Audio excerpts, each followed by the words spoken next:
Hello, everyone. This is Brother Benson, and I'm joined with Brother Miguda this evening. Miguda, habari gani? Niko salama kakangu, Mm. vyema, labda za kwako. Nimeshinda poa, nashukuru Mola.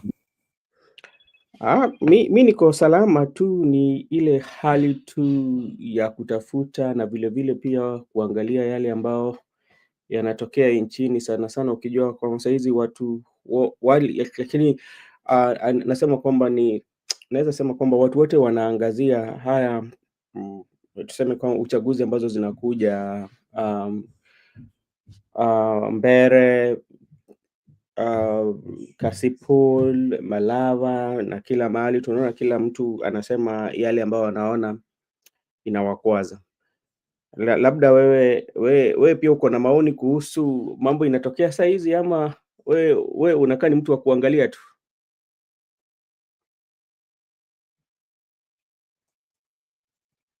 Ningependa kusema tu mpaka sasa hivi mimi kazi yangu tu kupatia macho kazi ili niweze kutazama yale yanayotokelezea kila mahali kwa sasa tu hivi. Okay. Asante sana. Niko tu na habari fupi labda ambayo tunaweza soma tu kwa saizi. Zile tu naweza sema kwamba ni muhimu. Babu Owino visits Kang'oka Jaramogi to pay last respect to the Right Honorable Raila Odinga's grave. That's Babu was there. Again, kuna malalamishi pia hapa tunatoka kutoka Tanzania. Tanzania is currently preventing wild beasts from crossing into Kenya after claiming Kenyans were responsible for the deadly protest. Hey. Haya, hizo ni ziko Mutuse car is on flame. I don't know what happened. This is very critical one. Youth leader, this is now verified update, and youth leader is stable. Youth leader in stable condition after Germany doctors took control yesterday at midnight. We are relieved to share that the youth leader, who was recently in critical condition, has been successfully treated in Germany. Following urgent medical attention, doctors stabilized his blood circulation system, an issue linked to the hip surgery he underwent in 2022. Mzee is now able to talk, stand, and take short walks. While this is a significant recovery milestone, he has been advised to avoid prolonged sitting or standing and to temporarily refrain from active political engagement to prevent any setbacks. We continue to ask for your prayers for his full recovery and for safe journey mercies as we welcome him back home this Friday. Let us unite in gratitude for this blessing and support him as he regains full strength. Family confident confirm. So that is something that is happening with Oburu Odinga. Yeah. So it is indeed Oburu Odinga. You know, he was taken ill. The other day, we were talking about how he was flown outside the country to go and seek medical attention. Some people say that he was on sabbatical leave. But now, from that information, we now know that he was critically ill. Also, let me take this opportunity to say hi to Brenda, Gibson Connor, and Mr. Laban Misiani and Judith, not forgetting Judith. And this is what Moses Kuria says, and it's very important. I'm losing all hope in the IBC. This is Moses Kuria. And this is because even after the day or the date that is stipulated that campaign should not take place, there's rumors that still government the government side was still doing door to door or was still engaged in campaigns, and that one also was witnessed in Malava, where the women rep of Malava was distributing mattress, food, and added to the residents of Malava. So that is something that we are going to discuss, and also we are also going to discuss the issue of Natembeya. Is security was withdrawn. The reason I will tell you what the CS for Interior, Honorable Kipchumba Murkomen said, this is President Ruto again. I want my daughter Charlene to be married to a Kenyan. Alikuwa na boyfriend anaitwa Ochieng. Juzi nilimuuliza Ochieng alienda wapi, akaniambia Ochieng alimwacha akatoroka. Migoda nyinyi Ochieng umeenda Ochieng unafanya nini bwana? Ochieng rudi. Ochieng usifanye hivyo. Mbona sasa wewe Migoda, wewe huyu ni mtoto wa rais, ushapata nafasi ya kuongea naye, inamaanisha kuwa kuna vitu vingi ambazo zinaweza tokea. Utakuwa na security, hiyo ni kitu ya muhimu. Utakuwa na father in law yenye ni unatoroka, unaenda wapi wewe Ochieng? Ochieng wewe saa zingine pia Ochieng wewe hapo hujafanya poa. Sijui kama unanipata vizuri. Nakupata. Kwanza ningekuomba unirudie ile jambo la Babu Owino, alafu niingie nichambue kila kitu hapo. Sijasikia Babu Owino. Babu anafanya nini? Today Babu Owino visited Kang'oka Jaramogi to pay respect to Raila Odinga's grave, and akapatiana mama Biblia, akapatiana maintain Biblia.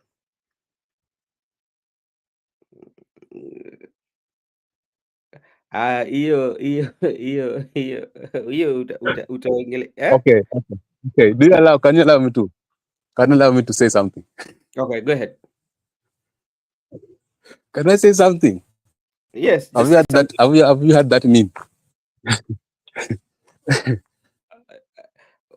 First, I would like to say that if you look at the question you have asked me, even concerning the issue of first, let me talk about the issue of Oburu, then to Charlene. When the public were informed and the public were aware that actually Oburu Odinga was taken ill, and even you had people.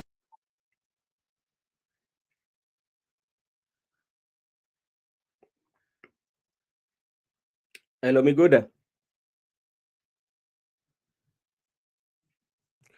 Uko wapi?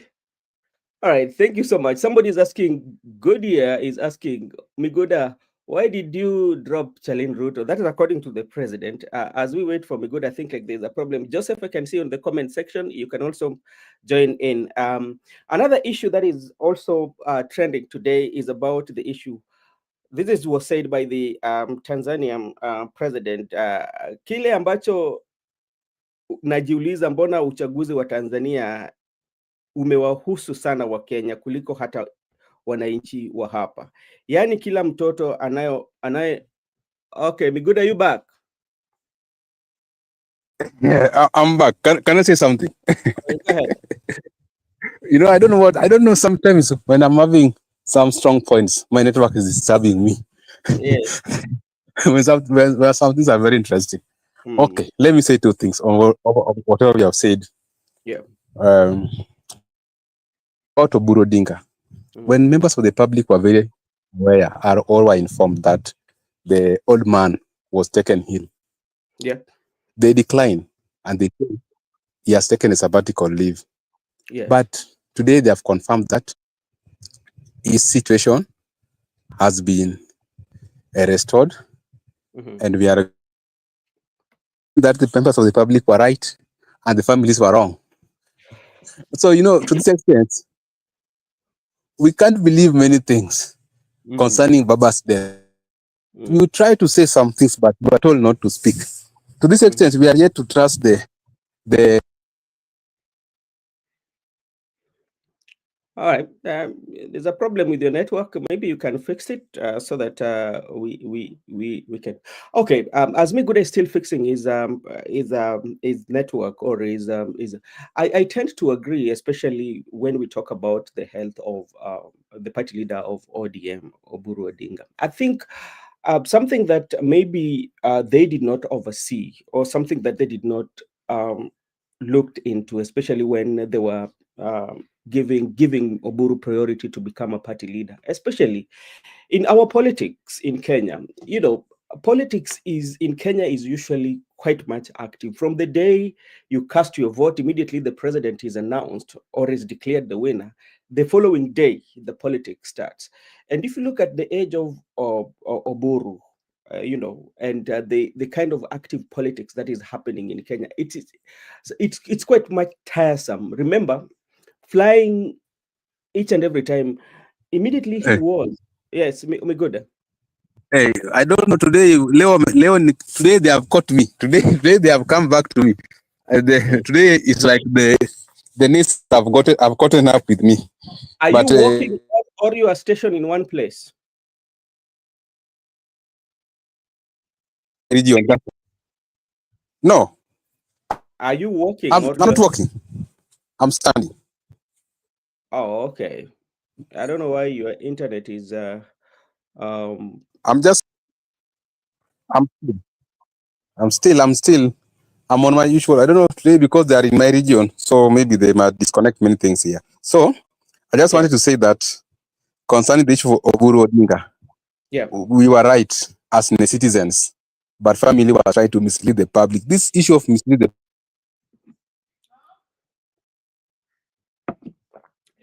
Okay, today Biguda's network is not networking. I hope I don't know. mm, I don't know. It's Joseph. Joseph, I don't know how free you are. up now, we are yet to find out actually. Mm,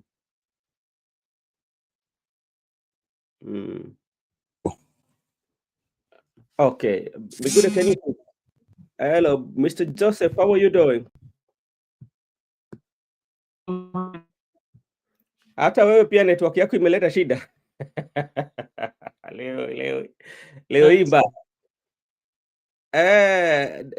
hebu sikia, ametembelewa na kusalimiwa. Hii ni nguvu ngori leo. Both of you cannot your networks are not networking. Yeah, Joseph's network is not working. Miguda.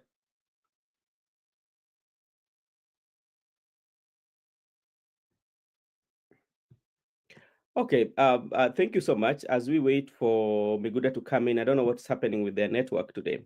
But as I was saying earlier, about especially when it comes to hello, Mr. Joseph, are you there? Okay.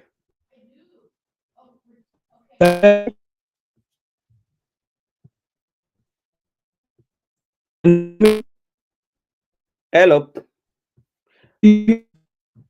Okay, because like Brother Benson, can you use the normal screen, please? I think this is something new with StreamYard, but I'll fix it because like when I set the studio today, I saw that I can see myself in two screens. One is vertical, the other one is landscape.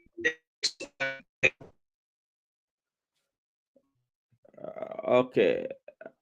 Hello, Simba, how are you doing? Salama sana brother Bernard. Uko- Nimeenda mbali kidogo. Sasa mbona we ni mtu wa two term, ndio maana simu yako inafanya kazi? Hao wengine wenye wanapinga leo simu imekataa.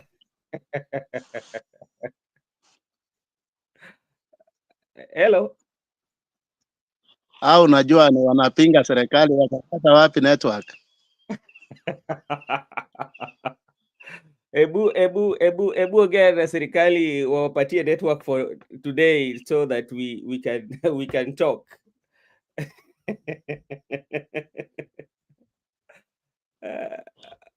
Au tutaongea na wao baada ya by election, baada ya matokeo kupatikana. Sasa hizi wakule kiburi yao. Sasa hebu sasa nikuulize kakangu, tunaona kwamba habari ambayo imetokea sasa, tunaona kwamba um, the leader of ODM party, Oburu, ill, and now at least is now stable. And you remember when this, Mr. Joseph? No, we cannot still hear you.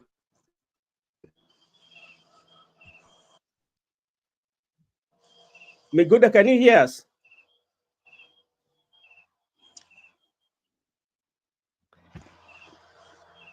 Miguda, can you hear us?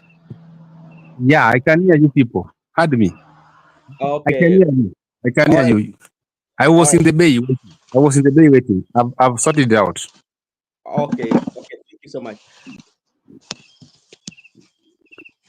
I'm okay now. Joseph, are you okay?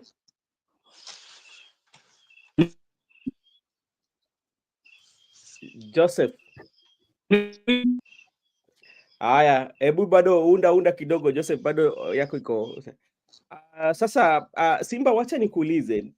We want to talk about IEBC with what is happening, especially even after the campaign periods were over. We still see, especially campaigns are still going on. Can we have faith in IEBC?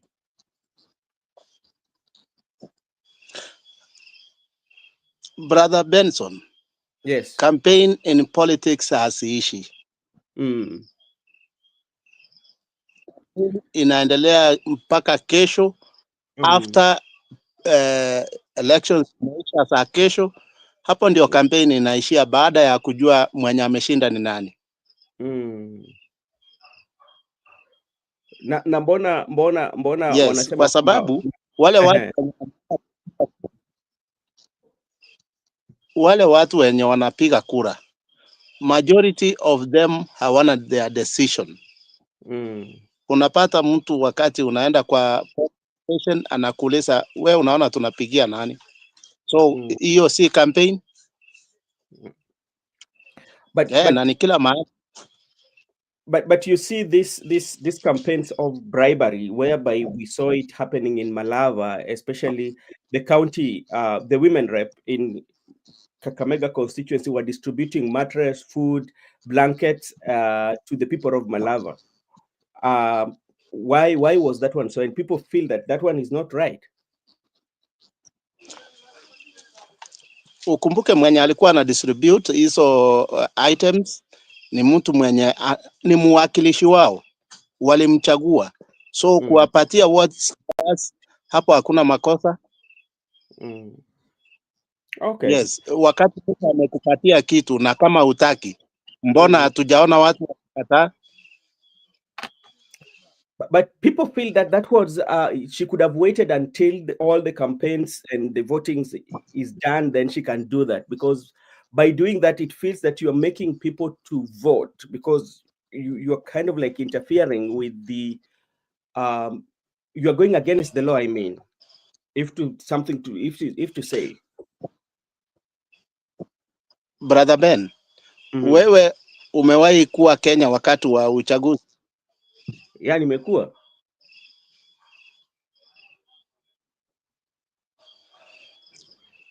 Sheria zimetungwa, lakini zimetungwa tu kwa ofisi. Hata wale officials wengi ndio kwanza ndio huwa wanahusika sana. So mimi sioni kama kuna shida yoyote, kwa sababu ni njia yetu ya siasa zetu. Okay, sawa sawa. Yeah. Okay, sawa sawa. Ebu we tulia, ni jaribu kama ndugu zangu wamepata nafasi sasa. Joseph, can you hear me, brother? Yes, can you hear me? Yes. Let me also Miguda. They think they can hack me bwana. Simwambie labda ni serikali hainiwezi bwana. Tunaingia na helmet. Walikuwa nadhania tu tutaingia na helmet. Kwani si iko na helmet? Miguda, what about you, Miguda? I'm okay. I'm back. I can hear you clearly. Okay. We have taken a different route. Okay. Thank you so much. And at least now you are okay. There's so much that is happening. Maybe to start with, because we had already started. Miguda, you are speaking about the health of the party leader for ODM, that actually we've gotten, this is verified information that is saying that his treatment was taken over by the Germany doctors and they were able to stabilize him, and this person is giving brief of what has happened.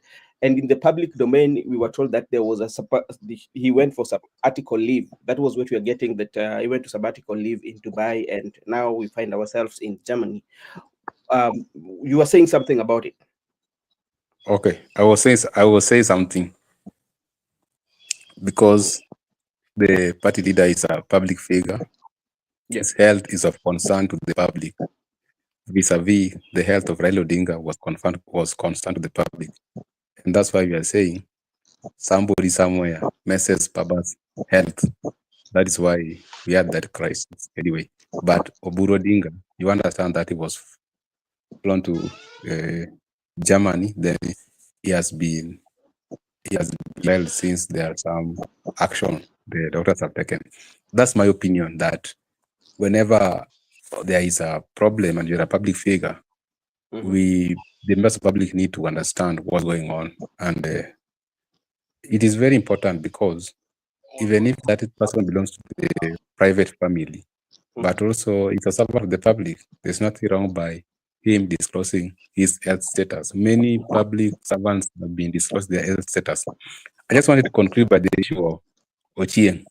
You know, Ochieng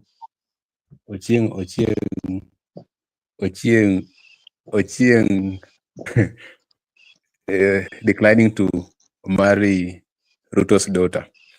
I can just say Ochieng might be my age mate, and also Charlene might be my age mate. We understand the challenges we are undergoing at our level. So if you Challenge have gani na unaoa kwa rais bwana? Challenge gani bwana? that's not what I'm driving. You know, marriage is not only about money, mtoto wa rais. This is your lifetime partner. So when you want to make that decision, it doesn't matter where the girl is coming from, because there was a time we were reading a certain book when we were young that the king had a daughter, but everybody declined to marry the daughter of the king because of the moral character of that daughter. Maybe you might not know. King knows better why, after having that affair, he decided to what we call dust. So Charlene saw dust, and Charlene might saw dust because of. I don't want to delve deep in their affairs, but I just want to say, because the president had pointed out, Ochieng understand better what the woman he wanted. Maybe it doesn't end that you can be given everything, but also we are being taught as a Christian that it's better to it's better to be humble in a peaceful relationship than to have bodyguards and money in a cruel relationship. So I think that is a personal decision.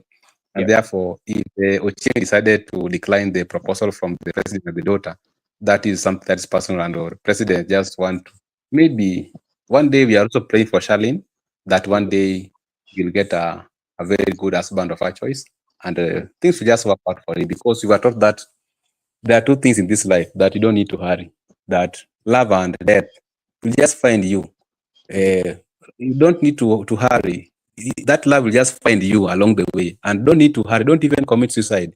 Definitely just die when your time comes. So I think that's personal decision, and let it not be profiled that all Ochiengs. All right. Thank you so much, Mr. Biguda, for that. Joseph, how are you doing, sir?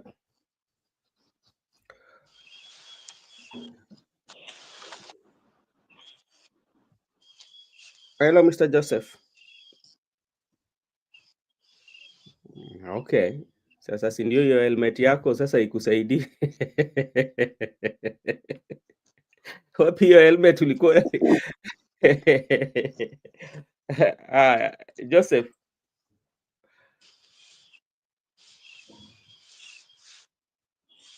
Sasa ulikuwa umevaa helmet na sasa hata umeshindwa kuongea. Okay, thank you so much. Joseph, can you hear me please?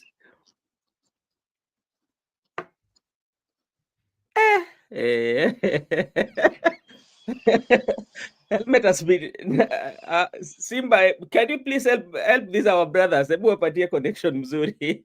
Leo wako na hata okay. Let me come to you, Simba. You've just had what? Brother Ben, Yes, sir.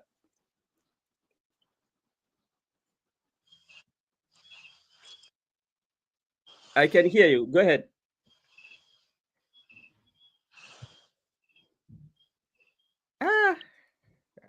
leo ni kubaya.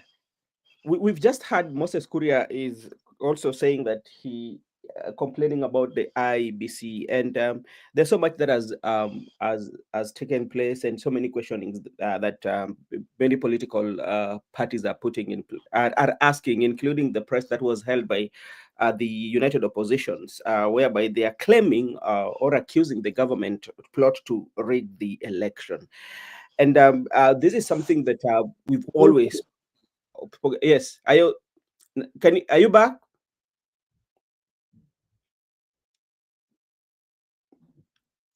So everybody is not responding. Migoda. I'm okay. I'm okay. I'm okay. Very much okay. Yeah, because like you're very much okay. Okay. Now, when you listen Moses Kuria, because there is something that I was reading, and Moses Kuria was also not happy with how the IBC is conducting issues based to the fact that there's so many things that are happening, including the bribery, but he's not seeing swift action taken by IBC. So he said that he doesn't have confidence in it. Do you feel the sentiments of Moses Kuria are of great concern to the country and even to you, who is following up on this by elections? Yeah, I just want to say that Moses Kuria's sentiments are of a great concern to the public, and they are very factual. And just like I told you yesterday, that tomorrow's elections are going to be rigged, and we know when we saw them today, we know what they did to us previously. When you heard the interior CS speaking that go to polling station, cast your vote and go home, we know why they are telling people to go home. And also when you heard them telling you that if you see police officer around, that police officer is there to safeguard you, we know. And when they say that no gun will be transported from different parts of the country, we know. Because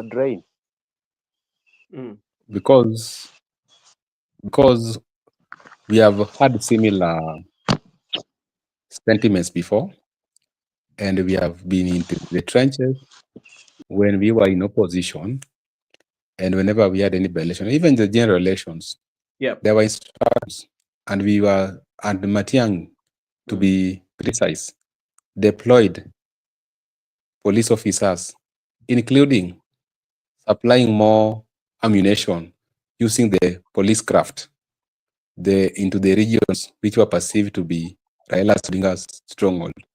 And let me tell you, the people who have not experienced what is going to happen tomorrow might think it's a joke.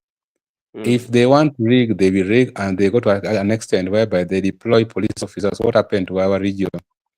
The police officers were firing aimlessly at the bullet, scaring people, and many things will happen. So Moses Kuria's sentiment is of a great concern, but regretfully is that, you understand, during campaigns, IBC were quiet, the police officers were quiet, even when people were being killed, when there was voter bribery, when there was electoral malpractice, everybody was quiet.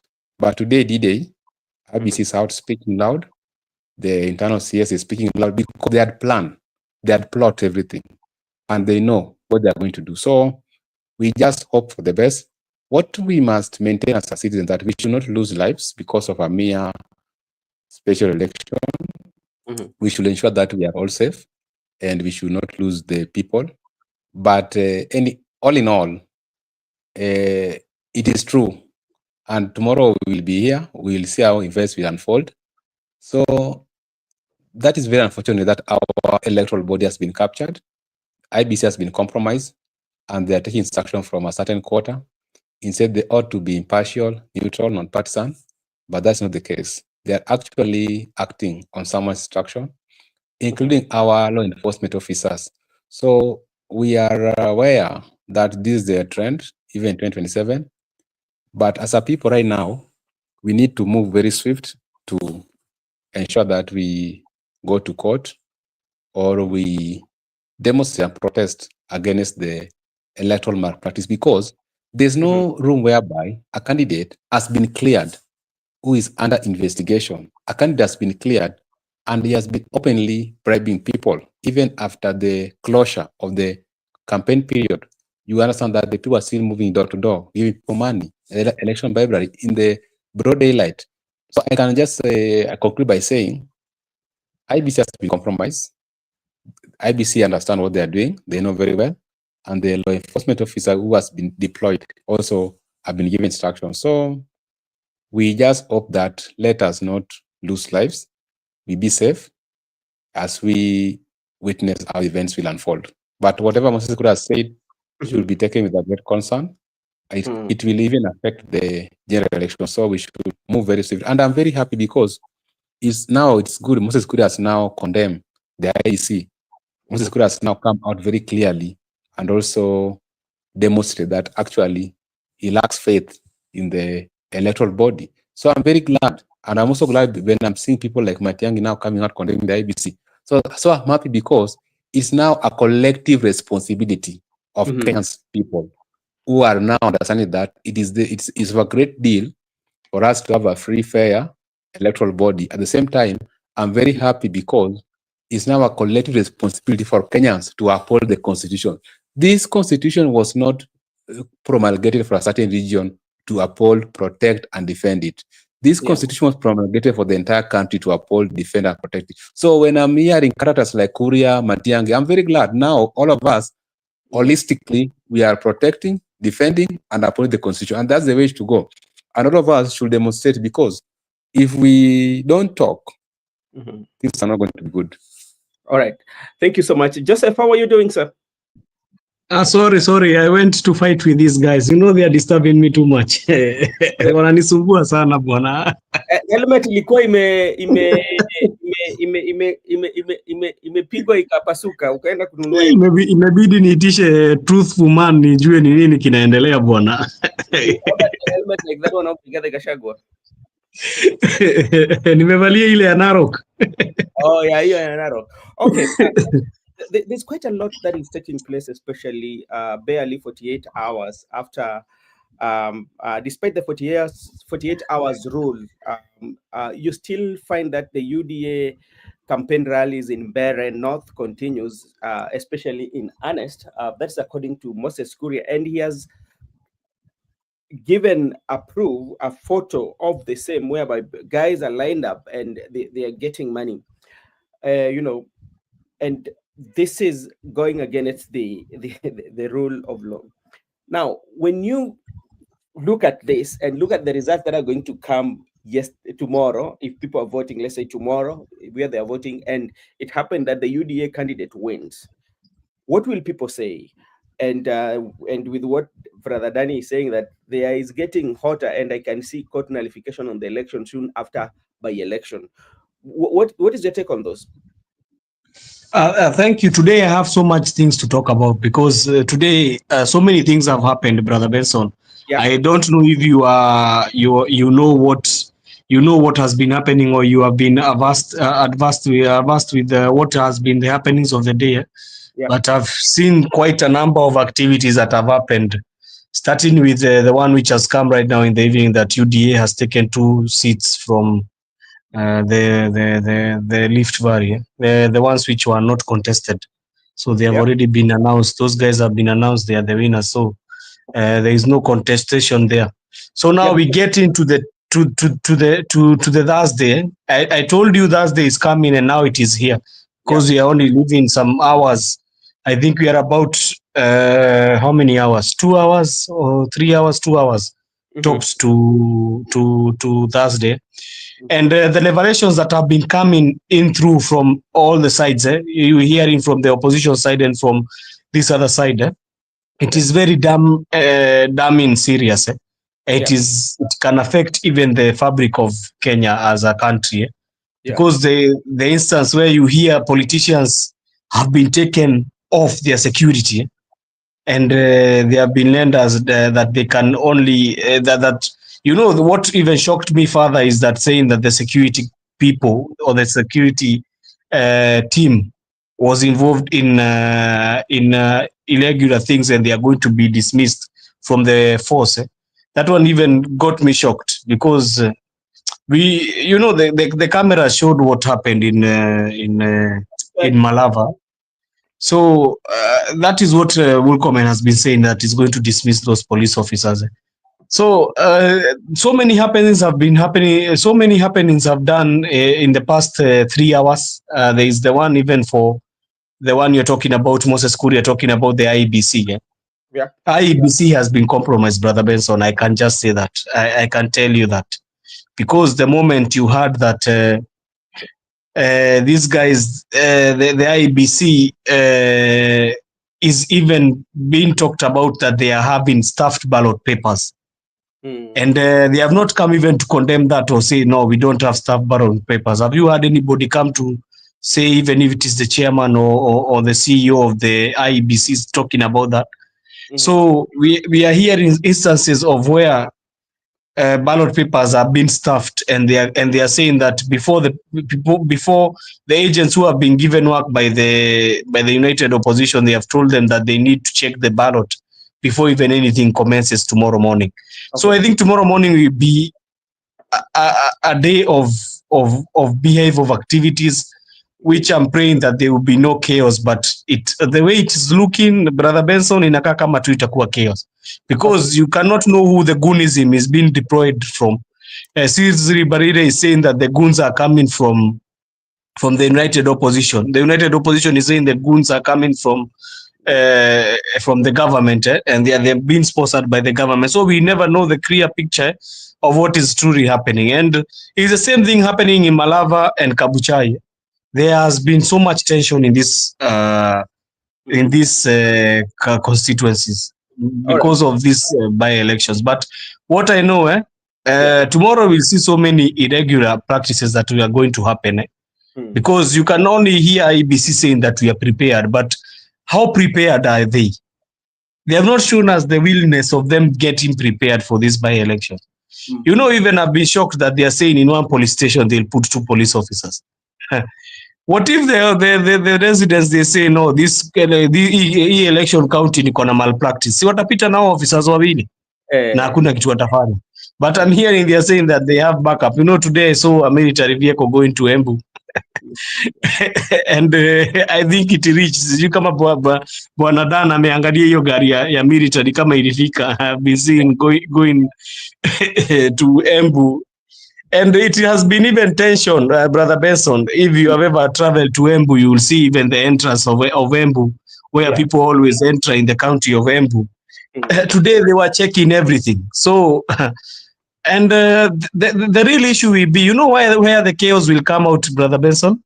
Yep. The election day tomorrow morning can be very cool and calm and rigid.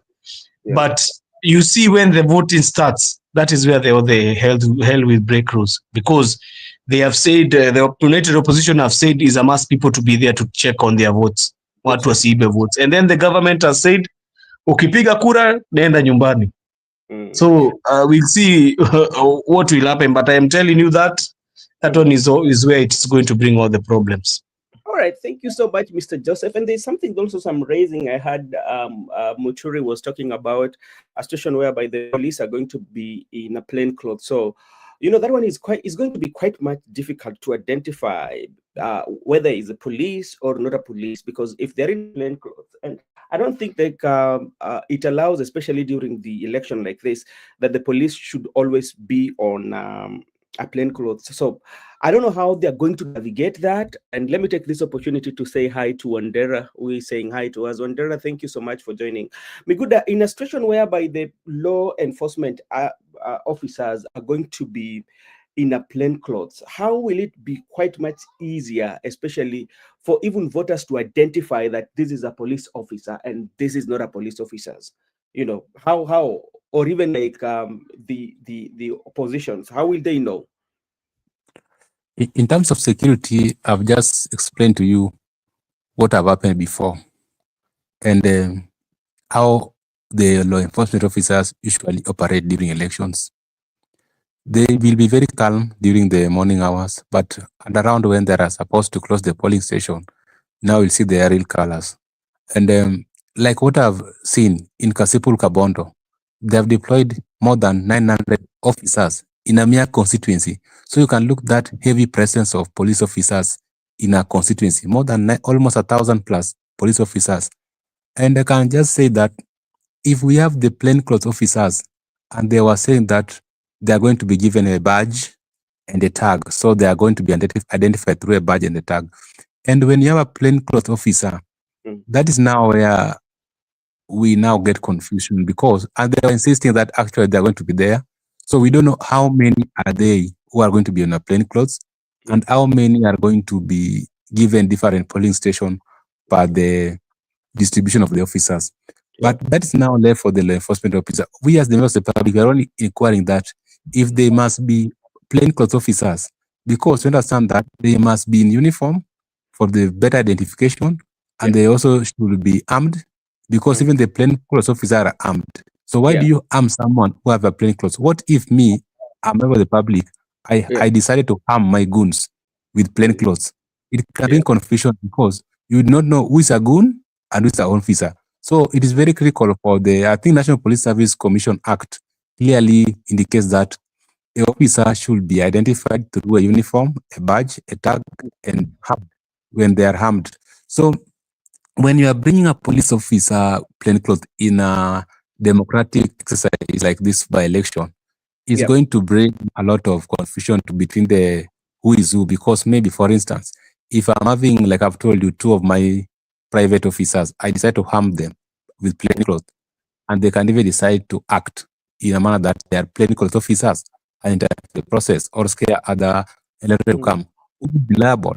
We are asking, will the plainclothes officer be liable or my servant? So to that extent, it was very vital for the interior CS to make it very clearly that officers will be identified through their identification, badge, combat, and other things.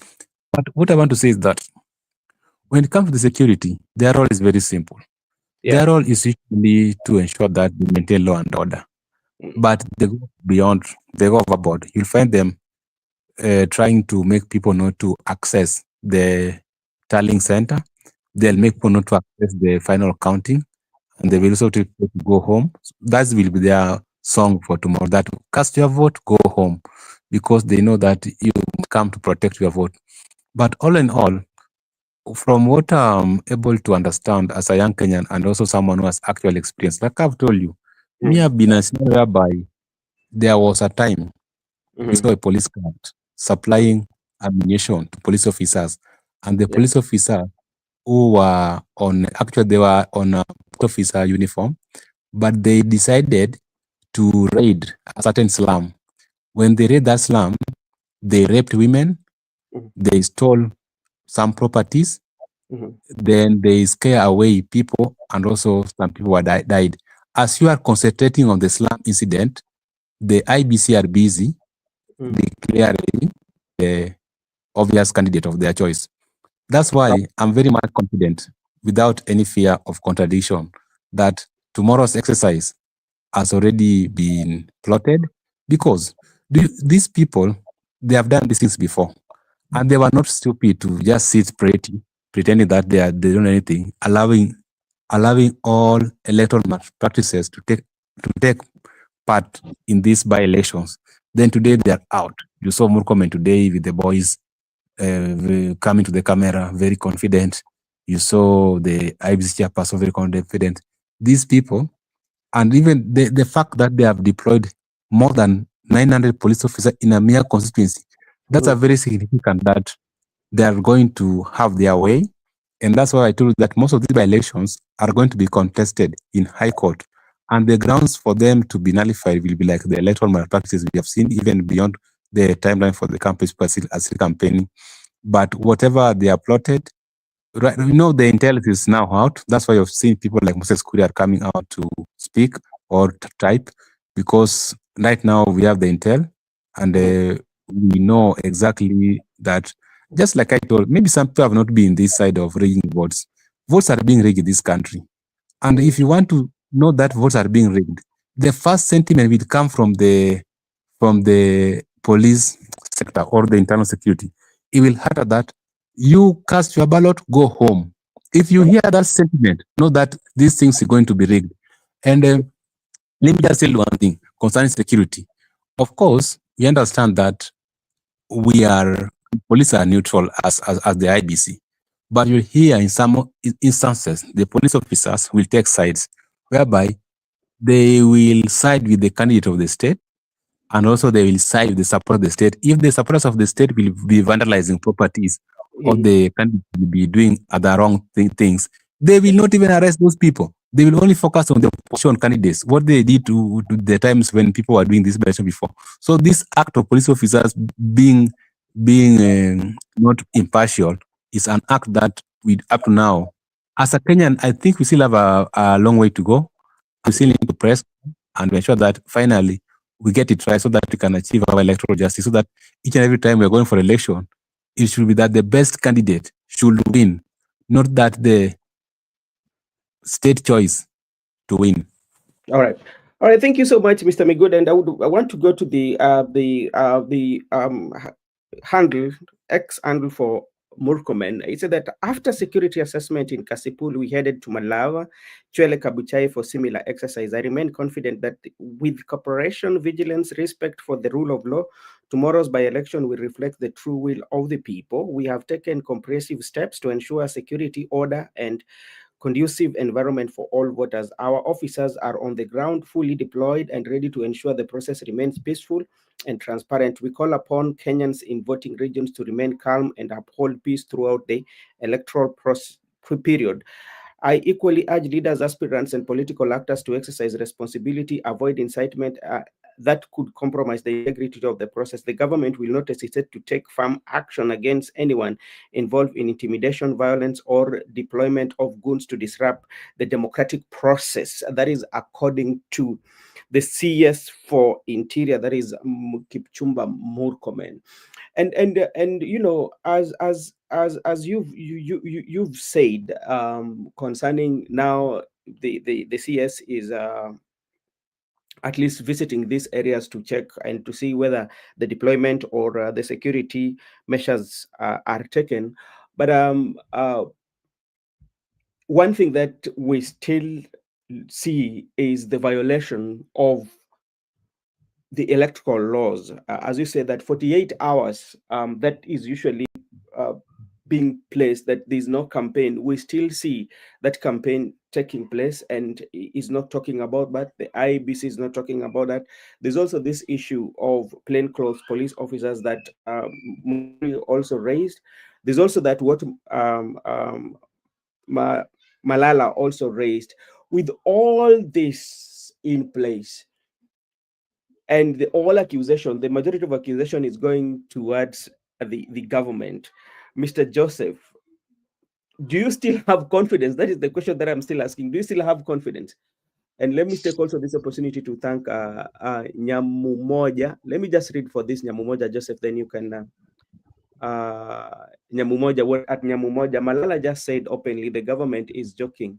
He said there are guns out of use, illegal and legal. He confirmed that they will also employ all means possible, even without government security. And what does, if they're going to do that, what is the recipe? Okay, thank you. I want to first start with differing from Migudai and tell him there is no police who is neutral. Police, they always act upon the orders given by their boss, and we know their boss where he leans. You know, the person who is always giving the commands to the boss. Initially, we were supposed to have an independent national police service, but the police service we have even is worse than the one which was there before. It is button controlled by the government, like like toys, so they can just press them the way they want. So there is no security officers who are there to give security to everybody. They are there because the government has called them to be there, and they are there so that the government can be able to use them, so that they can be able to go to do the things that they want to do. So I don't trust any police officer will be there to guard anybody. They are just there to put the interest of the state. And then to come to IEBC, Brother Benson, I don't trust anything that they are going to do. I don't trust anything, because the moment that you saw these guys, today morning, I was listening to a conversation by Wakili Willis Otieno. I don't know if he's senior counsel. I was listening to him today in the morning, senior counsel Willis Otieno. And he was talking about how Kenyans don't know about their elections. They know nothing about their elections. To start with, we don't know even that the vote ends at the constituency level. We don't even know that. It ends in the constituency level, that it needs somebody to go to the High Court to seek orders that the vote to be ending in the county constituency level. In the minor Kiai Nini that he brought about IEBC, and the things that he had brought, the recommendation that he had brought, he had brought a recommendation that all vote should end in the constituency, and all votes, even the presidential level, all of them should end in the constituency. And in the constitution, it says that the only returning officer in these elections are the ones who are in the constituency. The other one, who is called a chairman, the chairman of IEBC, is nothing more than a chairman. His work is just to read what has been brought to him, and what has been brought to him should be counted in the constituency level, and he's already finished. His work is just to compile. And when he's compiling, even people can be having a very easy task to vote and know who is leading in these elections. So I'm thinking of a scenario where we have tomorrow a place like Mbeere North, where we have 4 polling stations. I think there are 4 or there are 5. I don't remember how many polling stations they have. But those polling stations, they all have presiding officers. But after that, you hear that they are saying there is going to be a national tallying center in Siakago. So how do you interpret that tallying center in Siakago? Does it not seem like the same tallying center like the national tallying center in Bomas? It feels the same cooked things. And IEBC is doing this remedy. Every time they don't want to remedy what is ailing us. The problem with our election is not that because that we have bad electoral laws. It is because we don't follow the elections as they are supposed to be done in the Constitution of Kenya. The Constitution of Kenya stipulates very well how elections are supposed to be done. But the same IEBC are the ones who are taking people who are taking them to court. They are going to appeal that they are supposed to be involved in all this election. I saw Akina Marjan and the other team, and they have been told they are going to still to be there. What are they doing there? If they were supposed to check out the material, if they are verifiable when they reach, they're supposed to get out of there. They are not supposed to be in those by-elections by now. The by-election is supposed to be headed by the returning officer. Their work even is not right now. We have very simple means to send the forms if they need the forms. No need to take them by car. I don't know, by wanapeleka na lori ama wanapeleka nani to Nairobi. There is very simple means. You can just fax it to the and when you could listen to senior counsel Willis, I learned that I don't know about our election laws. And that is the major issue that is happening in our country. And that one is what is ailing us. And it is ailing the thing called IEBC. That's why people are calling it a monster, because it is a monster who does not understand that they are supposed to give us credible elections. And it's not that they are supposed, there is a must they give us credible elections. We are the ones who pay them. We are paying them every single day, every single month, every single year. Even when there is no election, so that they can be able to prepare. Then they come and tell us, brother, they cannot be able to prepare for a by-election. So what about the general election, which is going to come in 2027? What are they going to tell us about if they have not prepared for a single by-election? So to answer you about Murkomen, there is nothing I can believe that is coming from this government, same as Murkomen. When he first said that that Gachagua, they were trying to prevent the war, we could see clearly there was goons who were sent and they wanted to harm Gachagua. What was the tear gas for? All of it and the shooting.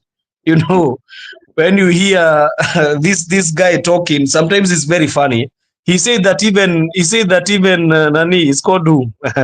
Natembeya was trying to shoot himself. Have you ever had such a psycho?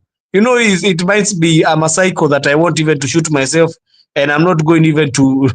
When I die, is imeisha.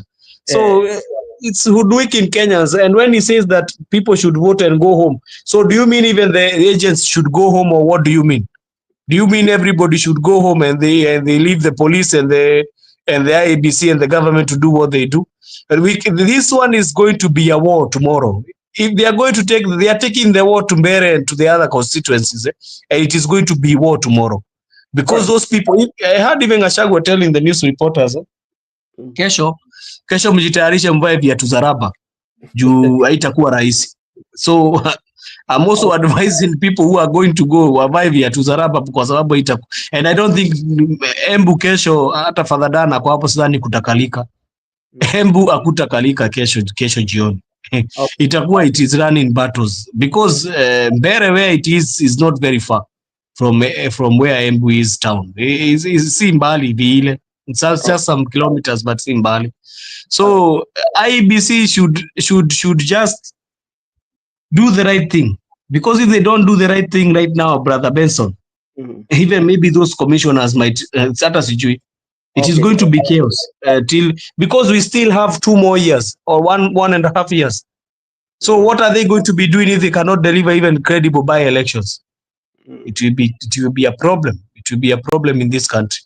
Okay, to close up on now, the IEBC is one thing that even from the initial stages when the staffs, especially the commissioners, were being interviewed and they were given those positions. Yesterday, you saw what the Standard, the media, that the paper gave, that web of circles of how those who are employed are connected in a way with some of the political elite. That one alone tells you that you cannot offer credible election, because your first priority, you will have to serve the master of somebody who has given you a job. They're the people who will be calling shots. And that one has always been about our IEBC. Because remember, if you look at every reforms that people have tried to do, especially even in the IEBC, there's one place that they've not done the reform. The reform is all about the people who are being employed, the commissioners. There you find that there must be that back and forth of the leaders. And why is that one so? It's because they want somebody who is going to be there to take care of their interest. If you look at what happened even in the election of 2022, where the commissioners did not agree, you could see that there was division amongst themselves, that those who are supporting the Azimio and those who are supporting the government. And those who are supporting Azimio said that the results that were announced were not true finding of the people. And now you ask yourself, what about as a voter? Because your vote counts. And somebody who should be in charge of that, you're about to make sure that it counts, is the IEBC.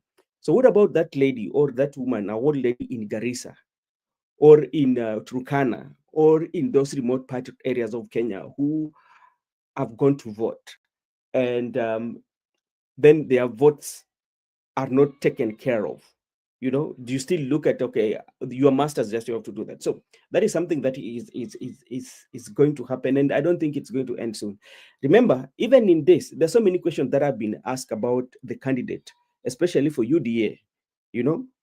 First of all, there was that change of name. That was a question.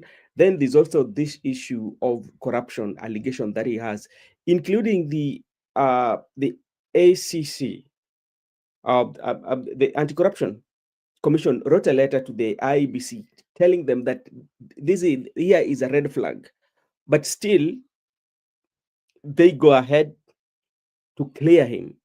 And they were saying, I quote, they were saying that there was that call from above. There was that some source of power from above. So it means the IEBC, those who are there, they're not there to serve the interest of the Kenyan people. No, they are there to serve the interest of the political elite. So in paper, their constitution, they have powers. The constitution gives them powers in paper. But when it comes to real issues, in the reality, I don't think that that one works. So To me, I can still believe that I don't think that they can offer that credible election with all this what has happened. Even after the 48 hours, we still see campaign going on. We still see the women rep for Busia distributing, I mean for Kakamega, distributing stuff, to the people of Malava. Yeah, she did not distribute it to a whole Kakamega, and the people that you're distributing to, then first of all, there's no disasters that have, you know, has been announced or has been declared in that such people of Malava, there's that happened. We still see the cabinet secretary, the interior, still giving employment, on the rally. So that one is and they're not talking about. So that are some of the things that. But now let's forget about the IBC and let's go to the Western Kenya, and we are looking towards this in 2027, because if you see what is happening to Natembeya is a governor, and for sure, governor has to have security. If the CS felt, or the national police felt, that the police officers that were assigned to Natembeya were engaged in misuse of fire, I think it could have been okay if you withdraw those. You can even replace those police officers. At least make sure that he has security based on the portfolio that is handling in the country. But a situation whereby you withdraw, then you don't give him any security, and you say that the investigation is still going on. This is the kind of politics we've always seen. It happened even with President William Ruto. Remember when he was a deputy, when the Matiang'i was in charge, his security was scaled down. What was this about? It was about the political interest. I think it's for intimidation. So maybe to look at it, how does this one reflect? We saw what happened to Natembeya during the Kabuchai, and now you're being told like the police misuse. Were they the ones that are from Natembeya or Alwale? That is the question that. But who, and what about the goons? What about the goons? Does it mean that it was quite much easier for the police to identify the police officers who misuse their firearms? But what about the goons who did all those acts? The police officers still doing investigation on them. So those are the questions that we are asking. To start with you, Miguda, what can you say about that?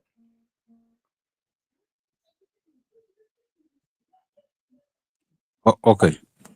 I can just say today also we receive a news that the security of Transfer governor has been withdrawn, and also the security of the Boni Alwale Senate has been withdrawn. These are not news in this country, because anybody who is thorn in the flesh of government, they usually intimidate them. But we understand that before you make a decision that you want to fight for the people, you must be ready for anything. So I'm glad that even if the security has been withdrawn, the two gentlemen have already decided that come what may, they must defend the popular will of the people. That's a very good move, because anytime we are going to war, we must be ready. And if you know you can't go to war, allow those people to go. So I'm very much confident that they are not afraid anymore. But the reason is, to me, from my understanding, because as we have been in that part whereby our preferred members of parliament and our preferred candidates, their security has been withdrawn or scaled down. What we later understand is that, the good thing with this government is that they're just using the old tactics. So it's very easy to predict what they're going to do. That's why we are very confident that tomorrow they are going to rig these elections, because if you had the CS interior sentiments alone, that's a sure bet that these elections are going to be rigged. You don't need to do much investigation. The sentiments are a clear indication that the government is ready to rig this election. So when you see them withdrawing the security for the governor and senator, what I understand, two things. One, they are plotting to arrest them tomorrow. So maybe they have tried to engage their securities, but the securities have declined to cooperate. Yeah. Because you had what Mukamen said, that we have not only withdrawn them, but we are going to take action to them, and if we find anything contrary to our standing orders of the police officers, we are going to fire them. Those are threats. They are threatening the officers because the officers have used to comply. Now, because they were supposed to deliver Natembeya and Alubale, but they never delivered them, so they are not cooperating. So they are likely to arrest them tomorrow if they can get them, or they are likely to use civilians to attack them. Mm-hmm. So you are saying that they were supposed to arrest Natembeya and did I not hear you well? Yeah, they were supposed to be arrested, but their officers declined to comply. Now they have to withdraw them. What was the reason for the arrest? Like I've told you before, they can just arrest you to ensure that you are under detention until we conclude our exercise, because they don't have your presence into the election. Who are you talking about? The police officers? I can try to give an information there to Mikuda. Yeah, not officers. The two gentlemen, Natembeya and Alwali. Yeah. Oh, okay. I was thinking. Oh, okay. All right. That is something that we will follow. But maybe Joseph, what has really happened to Natembeya and Alwale? It is not something that is very new. We've seen this one with even during the time Raila at one point his security was withdrawn. Provided that you are opposing the government or something happened like what happened in Kabuchai. So will this one change the outcome of the elections, especially if you're looking at Malava and you're looking at Kabuchai?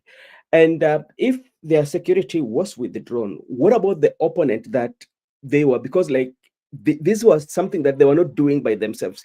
There was to be an opponent. And what have you done to the opponent?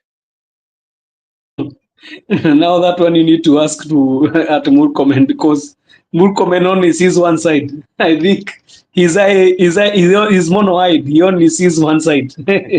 He does not see the other side. So you'll see him talking about how the United Opposition has been.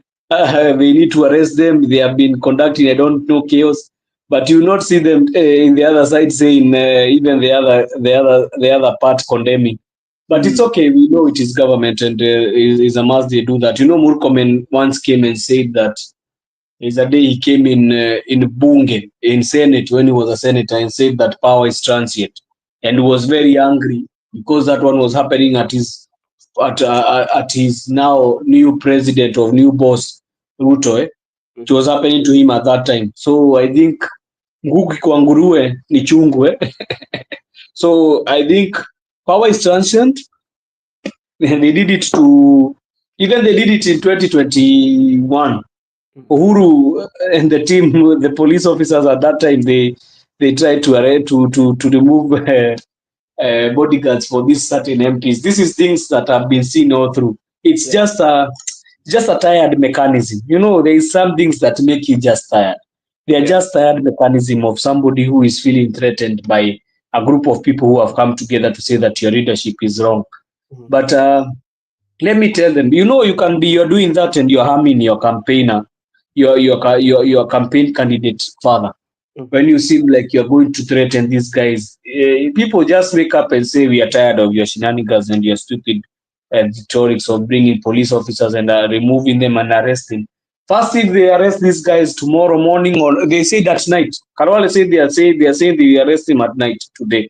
And they say that they can go to his home. He's direct in his home, or he's in a hotel for, I think his name was Shoita Shitanda. I think he said he's in his hotel, so they can go for him. If there's something they can do wrong to the candidate or to their candidate, is hurting at this time, because people will get angry now and they come and vote in numbers now to teach them a lesson. So let the president know that these old tricks that he's teaching, they are not working. They are not truly working. They are just seems kick of a dying horse, and it's looking bad on him. He should stop all these shenanigans. Let them go for the campaigns and see if they are. That is what is happening in Uganda. If you see in Uganda, Bobby Wine is having a very hard time. He's being followed by policemen, almost 1,000. So when I look at those things, I remember Rigathi Gachagua being blocked by 1,000, and I wonder, are we becoming now the dictatorial state? Today I heard Pasari saying is better a dictator, benevolent dictator than democracy. I wondered, man, if this is what you have reached to. I don't want to hear that Bunge talking anymore. Okay, thank you, sir. But Miguda, let's say that with all that intimidation, maybe that is coming, that maybe the opposition are experiencing, and they end up winning, especially Malava and Bere. What does it one mean for the 2027 general election in terms of how they will, especially the IBC, will carry out themselves, and even the law enforcement agencies? What does it one mean for them in 2027? With all the intimidation, then they win. And with all the intimidation, when they lose some of these highly contested by-elections?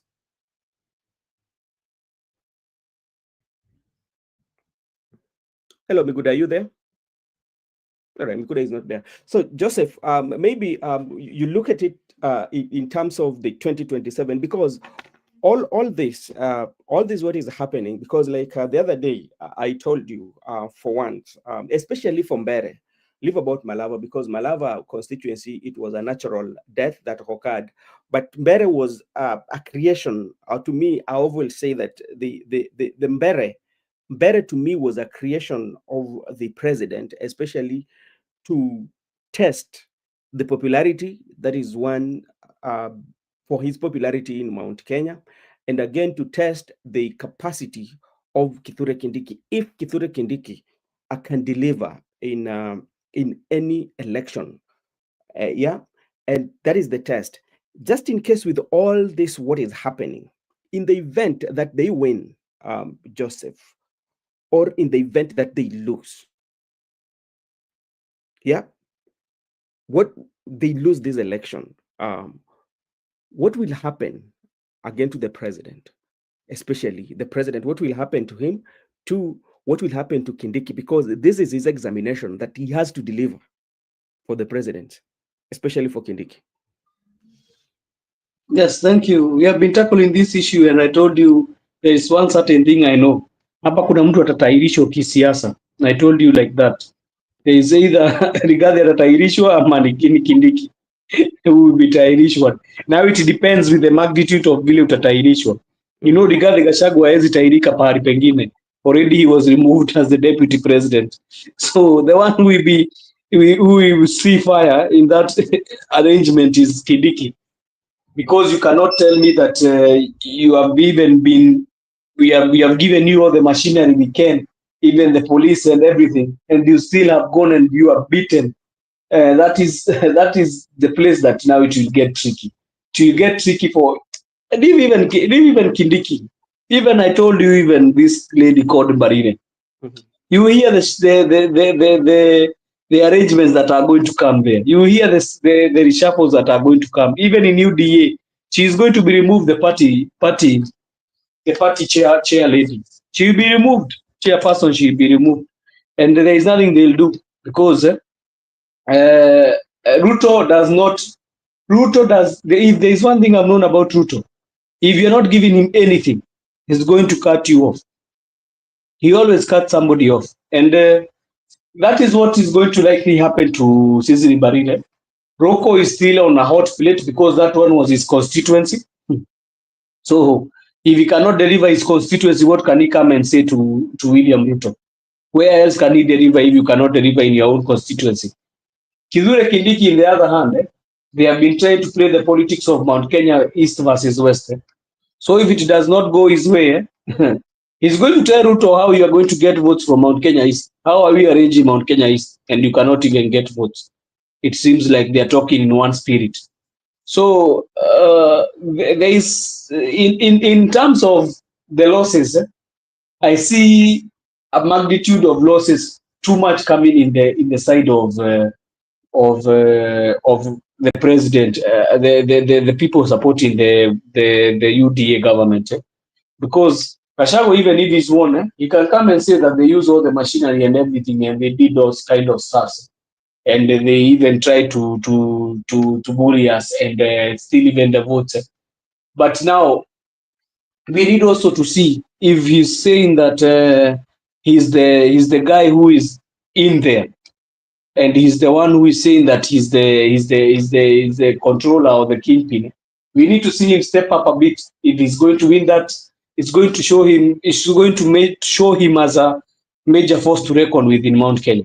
And if you had somebody called Gojiri Wagogo, it's not that I like listening to them. You know, when you're going through, you always see these clips or something when they have written. And I saw Gojiri Wagogo saying that kama Gachagua atashinda hiyo kiti ya Mbeere North, hata kusema Karis, na kusema Newton Karish aisema kama Gachagua atashinda hiyo kiti ya Mbeere North, watakaliwa vile hawajaikaliwa.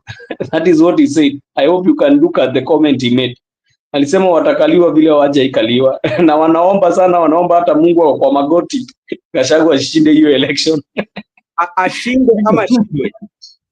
Akishinda, pole, akishinda akishinda hiyo by election watakaliwa vile hajaikaliwa. So I think he's on the knees today, and I think he went for a kesha. Akomkesha leo. Okay. All right. Thank you so much, Joseph. As we speak today, I can get some notification right here that all the election materials has been distributed in all the constituency, including Malava and Mbeere North, Kasipul, Kabondo, with a lot of heavy police presence in Agorosare. That is in Kasipul, Kabondo, is somewhere also, has a history of violence. And, we are going to monitor it too. And despite we are looking at who is going to win, but also we have to look at how the agencies themselves are prepared to handle the situation in Kasipul, Kabondo, bearing the history that they have when it comes to election and political violence. And now let's come to Western Kenya, because there's arithmetic that is taking place here in Western Kenya, especially when you see the growth of Natembeya and the growth of Natembeya coming up with a Dawe movement. And, Western Kenya is one of the rich areas of votes, and the influence of Natembeya also is cutting across that one of Moses Wetangula. And do you think this is what is making the intimidation of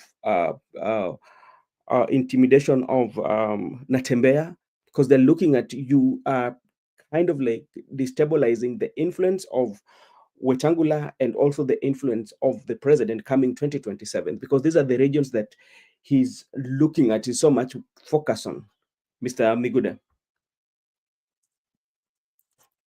Okay, I don't think you can do much with the law enforcement officers to reduce someone's influence in the region, because the strength of politics is the people.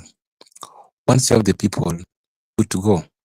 If you can have the people by your side, then even if they bring all those, like I've told you, this politics, and if you mean well for your people, you must be ready to serve them in whatever capacity. There are some leaders who are previously were arrested, detained without trial, and even some were exiled, and some were even killed. So that's politics for you. And the people who were killed, let me just even cite for example, if you look at the Piogama Pinto, Jem Kariuki, those were people who they were speaking the exact mind of the people like Thomas Joseph Mboya. So if you're in that caliber of a person and you have decided dedication to advocate for the people's right, me, I don't see anything. Like this issue of withdrawal security, arrest, detention, exile, those are normal in politics. So if you see them trying to reduce the popularity of Natembeya in the region through intimidation, tear gas, withdrawal security, to me, I can just say they are only doing good to him. And whenever he should be celebrating, because he can as well play that sympathy, because he will be like, I'm just one person. They have deployed the all-state machinery towards me. The people will wonder, how powerful are you? Because in history, no one has ever trembled Wetangula like what Natembeya is doing. And Natembeya is having a synergy and energy with the new generation of thinking. So I think, to me, it's a very good thing politically, because if Natembeya could be a nobody, they could have not do whatever. Why can't they do those things to or to Fernandez Baraza? Why can't they do those things even to a Simiyu? It is because Natembeya is the man to watch. And me, I like it when the government is hunting you, because they don't sleep. You are giving them sleepless night. It's a good thing, because what if, look at, we are going to a campaign in 2027, and Ruto is going to have a free Western, whereby he's just going to sweep the entire Western without struggle. No, that's not the case. You need to have people on the ground who are opposed to his bad governance. And if you see people like Natembeya have come out to an extent of sacrifice their life, it's not easy, because we have leaders in this region, but they have decided to do so because they love their people. So to me, I can just say that Natembeya should soldier on, and Wetangula and Mudavadi should learn that, not Mudavadi, Wetangula. Even if you are using the state machinery to intimidate your opponent, you will not be there forever, because as our good friend, Senior Counsel James Orengo said in the August House, that revolutionaries, it's their own people, and also government is their own people. It is true. Today they will elevate you, you look big, they are just fattening you for the right time, and they will live with you at the appropriate time. But all in all, I can just say, Western politics, there's a new dawn in Western politics, and it's a new dawn, and people are struggling to counter that new dawn through state violence. That is what the people like Wetangula are using to ensure that they reduce that influence through state violence. But that will not help much, because we have seen many cases whereby if you apply the state violence against the popular to the people, the state will always lose. And that's why I told you, they are still applying all tactics to maneuver through the current and developing politics of the century.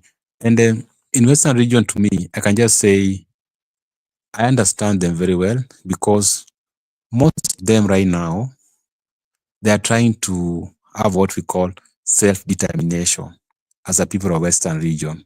They are trying to determine themselves, we, the people of Western region. How can we advocate for our recognition as a people in this country? Because it's like there are some two people taking advantage of our population at the highest table and eating, while the rest of the people are suffering. So why can't we move as a people to determine ourselves? Therefore, we can bring the change in our country, and we can go ahead with like-minded people to ensure that we advocate for the rights of the people of Kenya. Generally, in Western, there's a problem, because even that Western alone, Raila could beat Wetangula and Mudavadi. Raila was an outsider. What about in the absence of Raila? It means that now the people of Western can decide to be there. But anybody who can speak their language or who can advocate for their grievances is the highest bidder. And when you see Natembeya also becoming very tough for people like Wetangula and the state, it's never easy, because we know these people. They will do anything humanly possible to lock you down.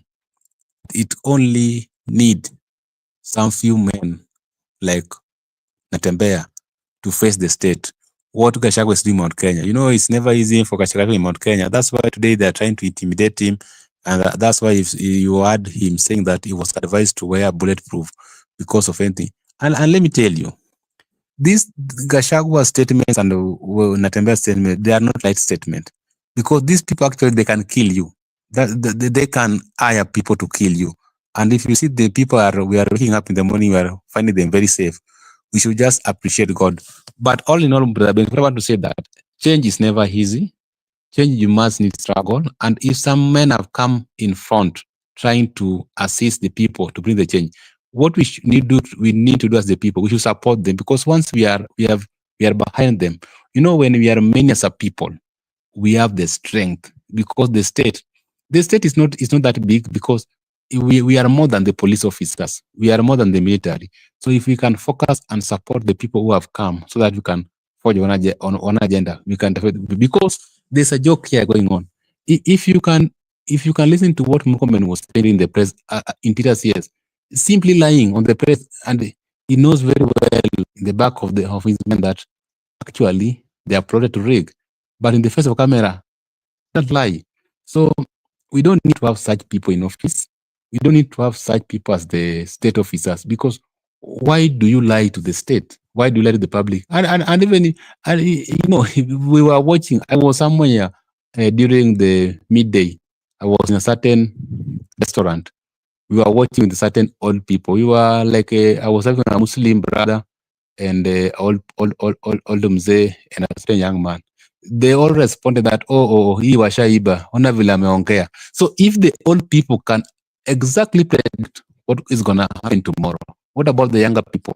So the Western issue, to me, I can just say that it's time, because a change is as good as a rest, and you cannot dance for the entire lifetime. Just like in the region where I'm coming from, right now, people have mourned. People have also conveyed their heartfelt condolences, and people have been in solidarity with the family. But all in all, people are now singing freedom, because we are no longer going to be electing those people who have been appointed by somebody. People are going to elect you based on how you relate with the constituents, based on how you relate with the electorate, based on your manifesto, based on your agenda, based on how you are coping with me. But there was a time in our region whereby somebody could just be in the August House for 4 years, then it's coming 6 months nomination because Baba Alisema is going to be elected. But if you go to even in the Hansard, he has not even uttered a single word into the house. So we are at the same time, we have won, but also the right part of it that finally freedom has come politically. And that's why you have seen people not following such people. Maybe someone is coming and I'm the chairperson. Chairperson of who? The only person we respected and the only person we paid allegiance was Raila Odinga. Once he's gone, everybody must start afresh. And even that's what's going to happen to the Western region. Once Raila is no longer influencing the Western region vote block, people must start afresh, and people must now decide for what we call self-determination. How do you determine yourself as a people? How do you go to the national bargain as a people? Because all in all, you must be united from a certain point. That's when you can go to unite with that nation. Because the future of this country, whether you like it or don't like it, is the coalition. There is no way you can do it single, like a region that we, the Maasai, we are going it alone. No, you must have coalitions going forward. So how do you have coalition? You must unite as a people. So to me, anybody who is delaying the Western dream is my enemy. But anybody who is expeditiously making the Western dream to come reality is my friend. So to me, I support Natembeya and the teams. But there are also some people in Natembeya's team who are also seeing William Ruto at night, but at the daytime they're working with Natembeya. So you should also identify it. All right. Brother Benson. Yes, sir. Before anything else, I want to give you updates. You know, right now we are receiving updates from everywhere. Rigathi Gachagua has just posted that Douglas Makonde, the candidate for DCP in Narok, has just been invaded. His home has just been invaded by goons, and they have stormed and broken the cars. I've seen them right now. I've just seen them because I was, and Kindiki, it's called Gachagua has posted in his official page. That is and Facebook. In Facebook, his official Facebook, he has just posted. But I've just seen some pictures from a media, which is a Kikuyu media. They have just posted that the vehicles have been damaged, and you could see plastic chairs broken, and you could see some tear gases, canisters all around. So I'm telling you, we are in for a rude night. This night will be, I'm telling you, this night will be a very difficult one. You'll be receiving,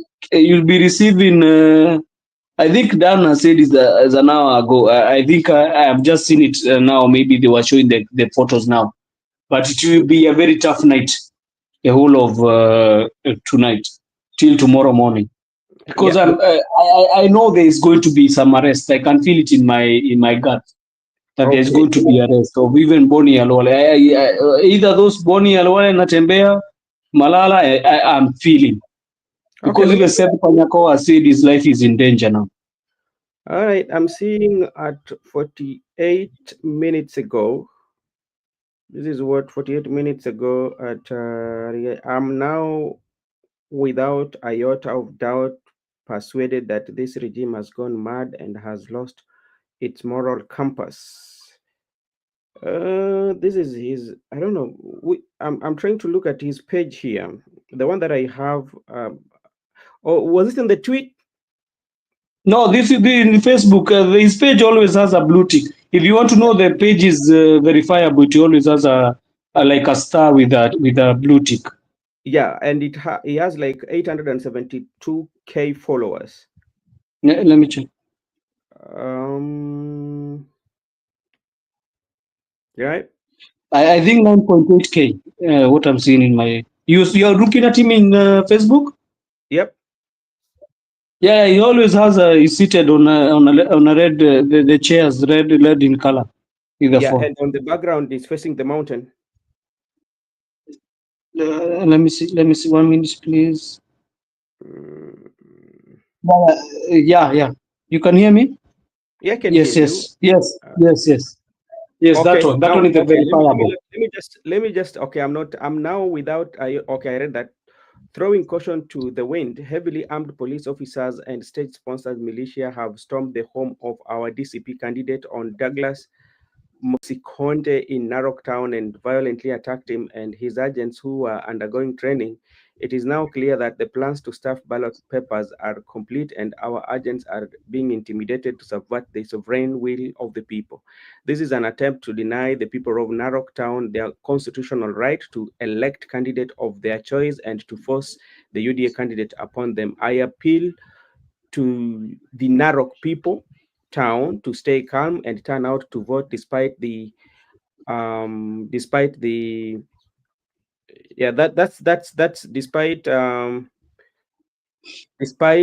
many hurdles being placed on our way. So that is according to Rigathi Gachagua handle like 15 minutes ago. So that is also developing issue. But now, you know what there is something that Brother Ben has said that and remember Ruto is out of the country. You know one thing that happened. You know me, I always feel something, and I always watu wanasemanga si ni kama semagi kitu. I went to Facebook and I pointed out when they said Ruto has left the country, and I said that maybe he's leaving the country because he knows what is going to happen next. Because you see, even at the time there was an invasion of Uhuru Kenyatta farmland and Northlands, and there was an invasion for the late Raila Odinga company Spectra. Ruto flew out of the country. And anytime there is going to be something like this, which has this become attention, he always flies out of the country. And I'm telling you, I don't feel in my gut, I don't feel something good coming. Okay, let me just go to the X space. At least we can get something here. And I also have like somewhere that I usually get the briefings.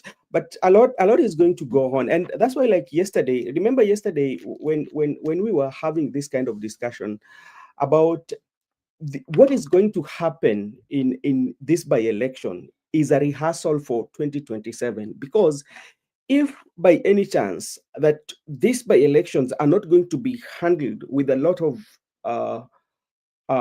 seriousness and with giving the outcome and the reflection of the people, it tells you what is going to happen in 2027, because this is a rehearsal.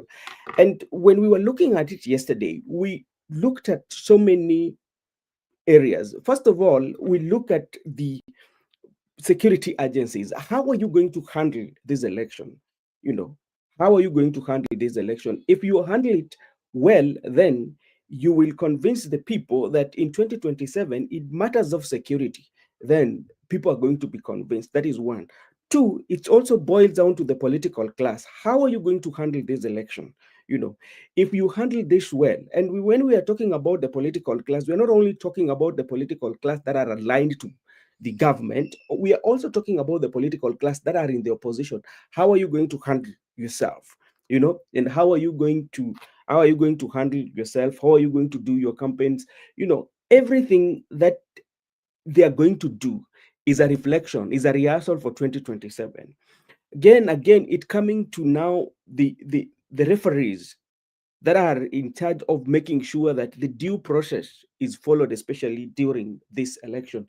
And from the look of things, without reasonable doubt, to me, I feel for a fact that to some extent, the IBC that are in place today, I cannot give them, I can even give them 2/10 based on what has happened, on how they've carried out themselves. Because this is from the time, the due process, especially when to declare or when to clear a person to run for uh, an elective seat.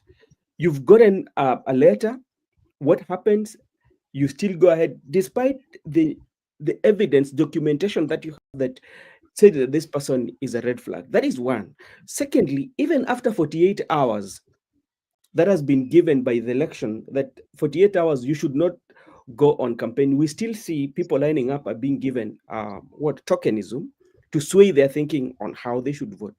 So for that, because like I would expect the IBC to summon, especially those who are doing those activities. The only time we saw that was when the members of Kasipul Kabondo, the Rocco and Boyd were charged like 1 million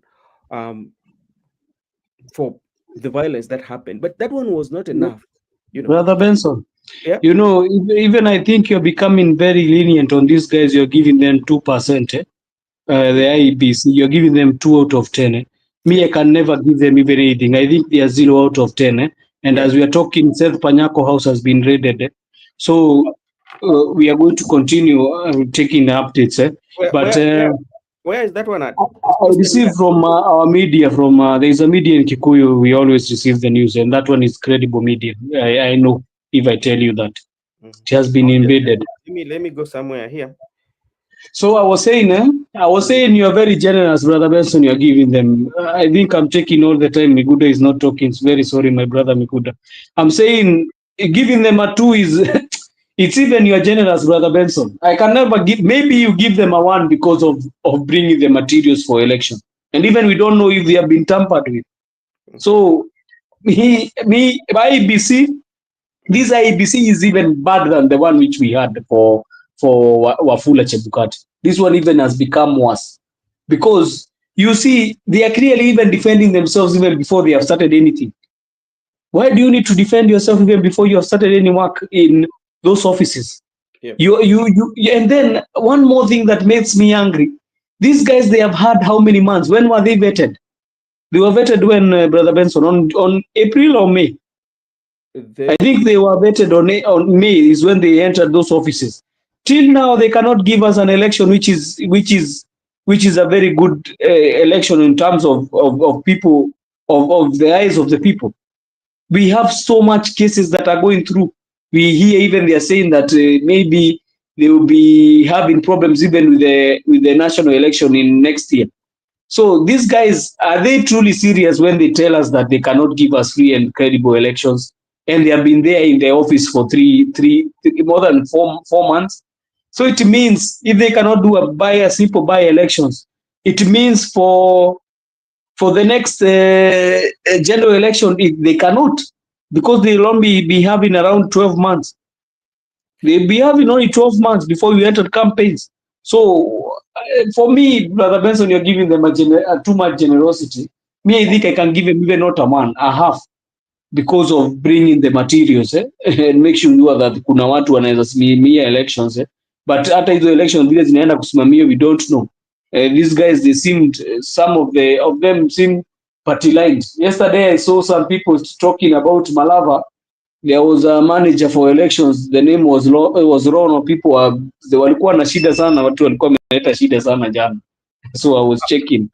Okay, this is I'm on Facebook. Miguda, before you come in, I'm on Facebook, and this is what Seth Panyako, Livondo, he's accusing the president here.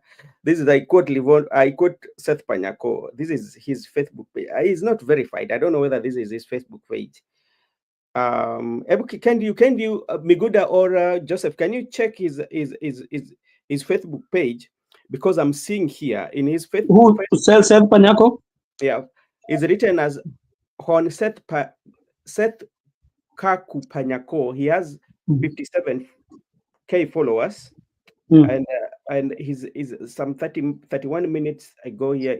I quote, Livondo and William Ruto sent you to kill me. I thank God that I trust the only mistake I made was to make Ruto president. Kideke Inside Press. Then there's also another one. He posted like 1 hour ago. Ruto is trying to kill me right now. That is Seth Panyako. I quote him. Livondo at Donhill trying to assassinate me. That is 1 hour ago. Police planning to raid the Downhill Hotel Kiberengu. So those are like 4 hours ago. So he has been posting so much on his social media, and I don't know, just confirm whether this is his page. Walk away from people who put you up. That is his profile page. So there's so much that is going on tomorrow when we wake up. That is Seth Panyako. You can also check with his Facebook page. Honorable Seth Panyako is one of the leaders who are vying for that seat for Malava, Seth Panyako. Just check on his page. It's not verified, but like there are quite a number of things that he has done. Let me just go to Twitter page also. There's so many things that I could read on it.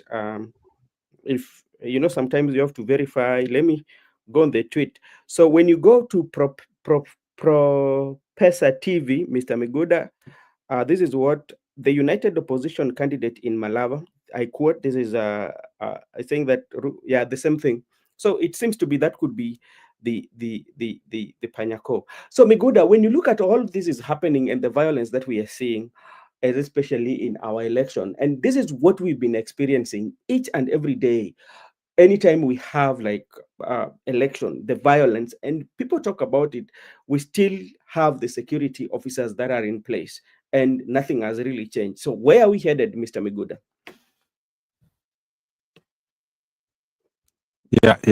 Yeah. Thank you, Brother Benson. Someone has also commented on your phone, the phone you are using. And also, you have a nice phone. You know, that time I was with you, I was having that phone on my hand, and I also had the similar opinion. So it is true. You know, I've been commenting about it even when we are offline. So, and okay, I had thank you so much, everyone. Who commented that? Thank you so much for that.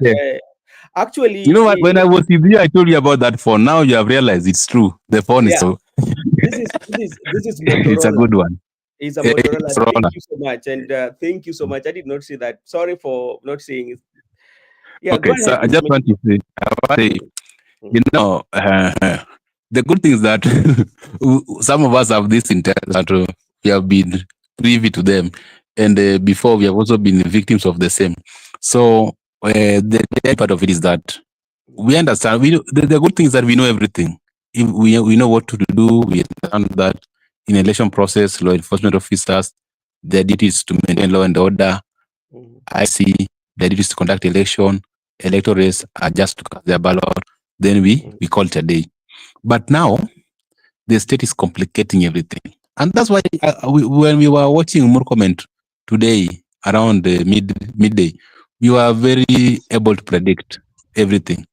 And in which context you find a law enforcement body which is supposed to maintain law and order harassing the candidate, whether it's in opposition or not opposition? Why do you harass a candidate in an electoral exercise?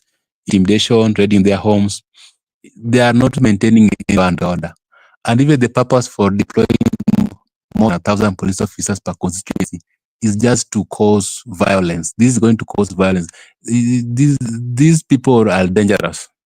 These people are dangerous. The UDA regime. These people they are thugs. They are very dangerous people, and this is how they want to deal with Kenyans. But you know what I understand. They are going to rig this election. That's a fact. But they might not get away with it as a people. And if this is what they are plotting in 2027, it's good. They have reflected to the people. So it's high time for people also to roll their sleeves and show that they are dealing with the person, Mr. President, as one character. he usually use people, but he's the person behind everything. The way he used to, tell Gachagua to speak about shares, but actually is the architecture of the shares. And remember, even when they were with the late Raila Odinga, we have the intel that he was the one pushing Raila the issue of NGCDF so that they can have more money at the where considered person that can use that.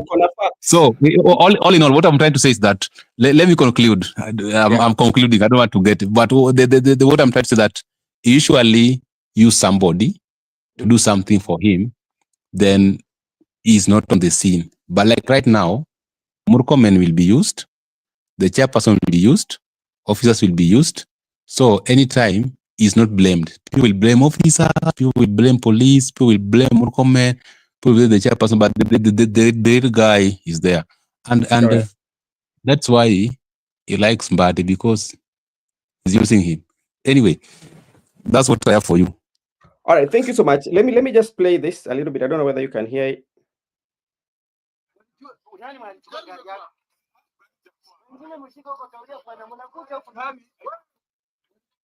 This is I think this is one of the guys who are on the other side, and from who went to Panyako's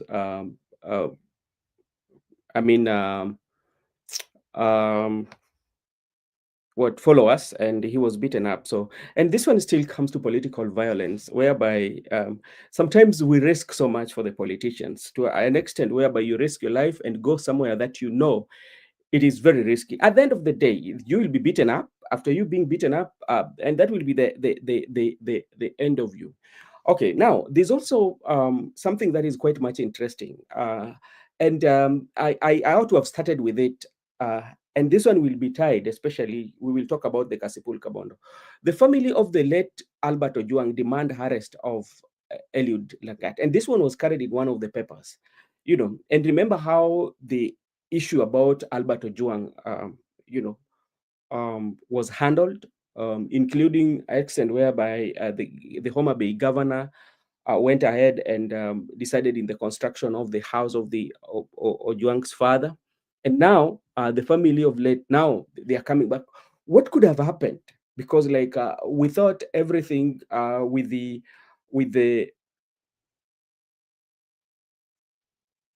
yes, Brother Ben, Malava and Mbere North will be total chaos. Why did we have total chaos? The chaos is coming from opposition or from the government, and if so, why would they? So let's look at it. Maybe Joseph, what do you think has happened now? The family are now coming out, knowing very well that people like is it Talam? They were charged with some other officers, and the case is still going on the courts that we will not talk about. But now this is a fresh demand again. The family is now demanding for arrest of DIG Lagat.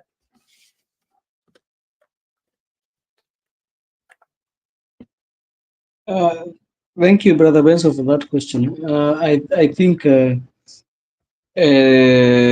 father of Ojwang, you are talking about the father of Ojwang. Yeah. I think when people wanted to fight for the justice of his child, he backed down, and that is where the true problem came at. Because people were totally ready, even the Gen Zs were totally ready to fight for the justice of his son. But what happened? This Mzee, it seemed like he wanted to. I don't blame him. Maybe he saw now my son is gone. What else can I do? But in the eyes of people, Brother Benson, they judge you and they vindicate you at the court, and they vindicate and they send a very strong verdict about this man, and they say that he was he went for money instead of the kid. So I think the problem is now when he's trying to look for justice, now he cannot find it, because when it was hot is when he could have found the justice. Right now he cannot find the justice because nobody will pay attention. If it was at that time, people were still demonstrating and asking about the action for this child. And the mzee said that let's leave these whole things and let my son rest. So I really wonder what next now. What has made him change his mind? But I don't think right now he has an upper hand. Right now he needs to do what the government will tell him. He does not have any upper hand in that. There is nothing he can do because even if you go to court, you cannot prove that Lagat was there. You see, that's the issue. That's the issue. But if you had this, it's called what? This public outcry, Lagat could have gone. But now when he showed that people that hakuna kitu tunaweza chana hii story, wacha mtoto apumzike. People just say they let the son rest in peace, and they let the family rest in peace. So that is the issue. That's the real issue. Now mzee to get justice hapo itakuwa noma, sitakudanganya. Hakuna Lagat ataenda pahali. Lakini wakati angepata justice, ni watu walikuwa wanalilia justice, wangefanya Lagat. Suliona Lagat ilibidi atolewe. Ilibidi ameenda kufichwa. Pale niliona barua nyingine ilikuwa inasema kwamba alikuwa ameenda likizoni. Si likizoni, alikuwa ameona ni kunoma, akaambiwa kwanza utabidi kwanza usimame kidogo. Na watu kama si mzee, watu wangeendelea na hiyo push. Huyo jamaa angekuwa ametolewa. Lakini sasa mzee niliona ni kama amecompensate kwa kitu. So akasema hiyo mambo ishi. Sasa hiyo mambo ya Ojwang, let him rest in peace. The way mzee told us. All right, Miguda, maybe when you're looking at it in terms of law or what could have happened or what has happened, whereby now the family feel like actually they need they are now looking for Lagat. What could have happened? Because like I could see there's a place they were talking of Albert Ojwang father files affidavit for the DIG, and he was saying that the DPP is protecting like this the way Lagat is being protected, that's why he did the affidavit. So when you look at in terms of law, this is a case that the suspect had already been found. There's a case that is going on in the courts already, and now he files this affidavit. Can that one affect what is taking place in the courts, or can this one be admitted again as the judicial processes continues? Okay. Give me 1 minute. I'm coming back. I'm changing something on my device. 1 minute. All right, I'll be back. Thank you so much, Miguda. Yeah, this is what Laban Misiani is saying, that at Brother Ben, Ojwang has to rest in peace. Yes, but the father feels now that the justice was not served, so that's why he has sworn in affidavit, especially now in the court. So is it too late or is too early? And this one also brings us to what is happening in Kasipul Kabondo, because like let me see what our good year is saying here. Nyamumoja, if even 525 bob can shush some of the unprivileged individual. All right. And this one comes, and this one should be a lesson, especially to us and everybody, especially when such like issues comes, and how should you handle them, and that's why sometimes you have to align yourself with great people with the legal mind who are there to serve, because if sometimes you are in a hurry, especially, and make some comment, sometimes it backfires. Because I can remember very well the way Joseph has said, when this issue took a turn shift, especially majority of young people were disappointed. Remember the case of Ojwang, so many people came all over the country, young people who did not even know him, just know him as a Gen Z, and they all gathered in Nairobi just to look for justice. But the very moment that those 2 million and all that were rewarded from the politician, or I think like president gave 1 million, the late prime minister also gave some money. There was a total of 3 million. Wanga, governor for Wanga, also gave, and there was that building of the house, the water. I can remember the legislatures of coming from Brother that area. Benson. Yeah. I think if Muzee could have waited for a little bit and be patient, Yeah. he could have even gotten a large sum or some, because even than the one he was given by the president, because he could have sued the state. You know, Yeah. he was killed in a police station, Yeah. in a police cell. So Mhm. that one is public versus the state. Yeah? Is you versus the state. And obviously, it was found, and all the links were leading to the police station. So they could have just found the justice, and also he could have found the compensation. But now, I think compensation came first. So that was the issue. Yeah. So even when we take to court now, it does not hold any waters too much now, I don't think. But maybe law, courts deal with a different view of how we deal with it. They deal Yeah. with laws and evidence and everything.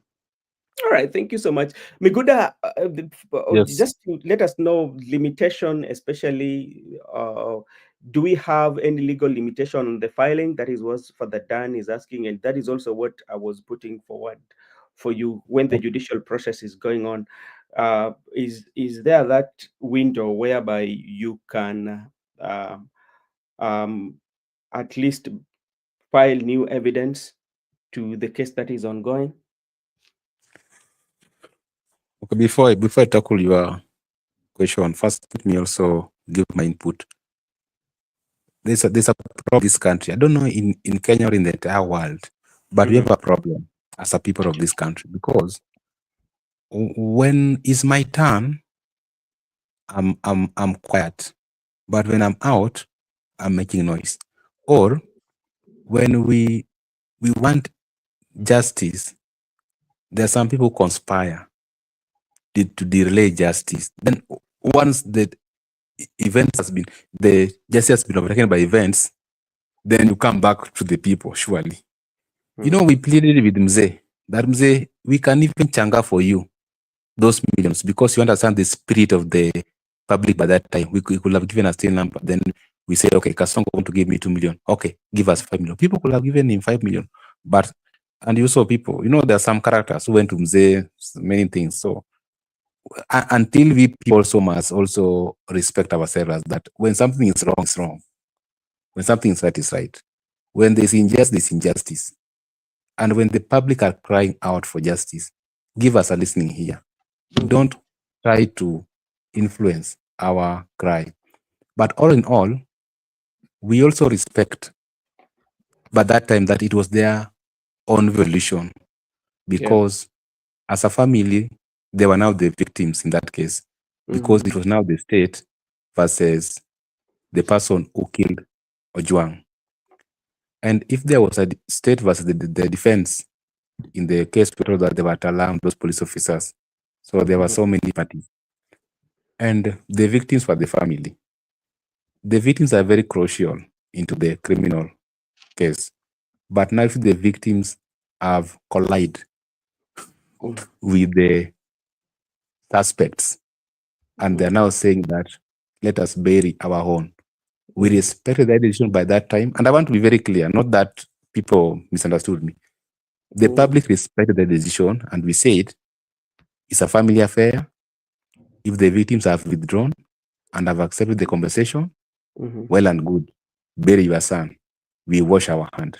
Today, you want to compel the public to assist you to cry again. Really? Until we agree as a people that when something is wrong, it's wrong. When something is right. Always stand for justice. But if you decide to collide with the injustice people, those people commit injustice, just go with them. So I want to say that, in a criminal case, like that of Eli Lagat, not Eli Lagat, because like that of the deceased and the suspects, we find that in nature, it is the state versus the suspect. And in this case, the suspect were also state officers. And the suspect are also the people who are supposed to carry out investigations. It's not complicating issues here. But the good thing that we are the victims who are seeking for justice, the family, and also in the victims report or the state, there were evidences from the Bagadi hospital. We saw the video evidence. The young boy was brought already dead, and it was contradicted the statement by the suspect that actually he was brought there alive. And also we got the report from the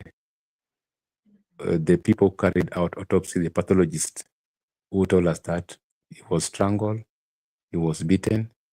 It was very clear that the boy was, they did all sort of those issues.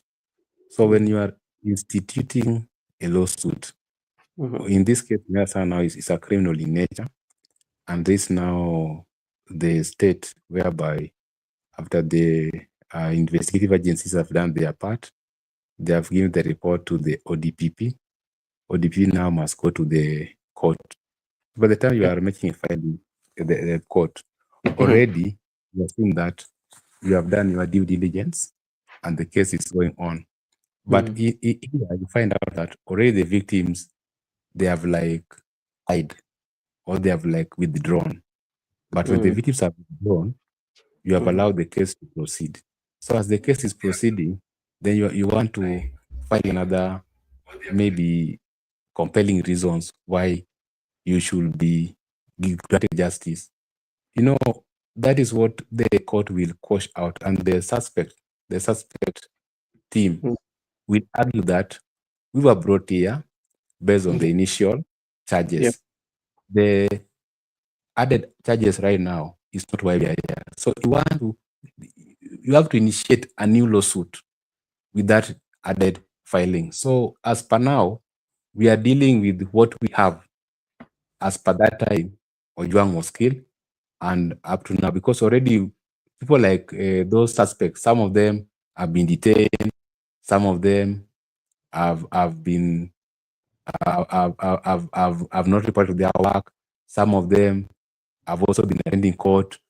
So if you want to, you have to introduce a new lawsuit initially. So it's up to them to take another route.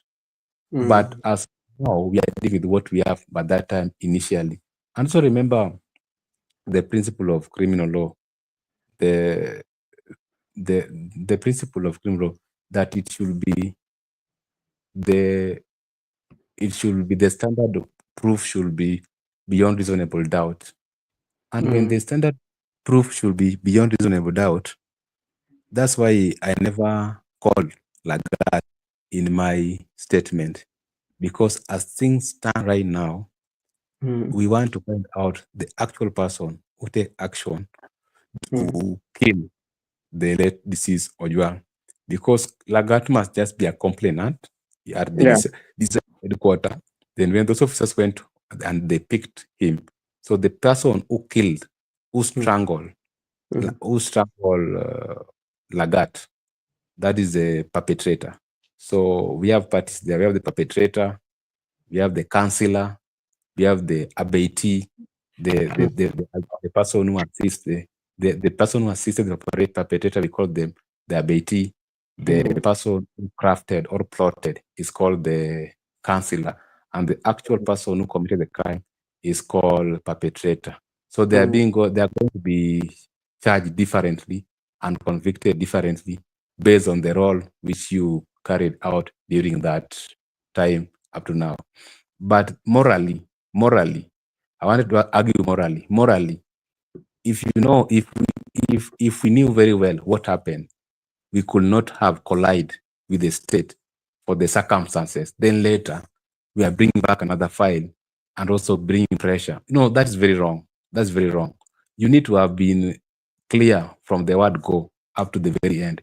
If you have withdrawn as a victim, therefore, remain silent and allow the current case to be concluded conclusively, then you keep off. Not that you are now bringing in new added demands to the case. That is very wrong morally. And also when it comes to determination, judges are also mandated to decide based on the moral principles, based on the school of thoughts. So judges can also make a ruling based on moral principles or based on the school of thoughts. So it's up to the judge to make that decision determination depending on the nature of the case. So the good father should just, the very way the public decided to let the young man rest in peace, let him just withdraw the way as he withdrew and allow the young man to rest in peace. This complication of things will not make the public to trust you. All right. Thank you so much. I can see Makobura. How are you doing?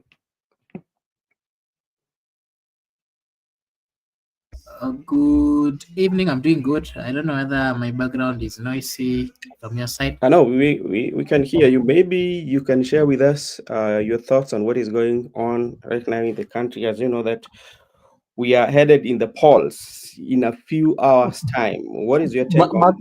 Marco Bura was in Malava constituency. Atuambie watu wanapigana ama Malava iko vipi? Brother Benson, huyo jamaa nimeona amepigwa sana, huyo anaitwa Livondo. Oh, that is him. Anapigwa mpaka bila nguo. He does not have any clothes on. You have seen when he has jamaa. I don't know what that's why it's chaos. But Marco Bura is here, sorry. So this is what also has happened. Let me just, before Makobura comes in, IBC wants that strict penalty will be imposed on anyone found taking photos of the ballot papers after voting during Thursday's bias elections. Makobura, go on. So before Makobura comes in, that's a simple question. Which law is that one? We have had general elections here. We took photos and people shared everywhere. So which law is being amended at midnight by individual? And we know how laws should make this country. Which laws bar people from taking photos in the ballot? So you see those things we are telling that these people are really not. Which law is that? What have you said? But which laws have been amended at? Makobura, go ahead. I'm coming. Go ahead, Makobura.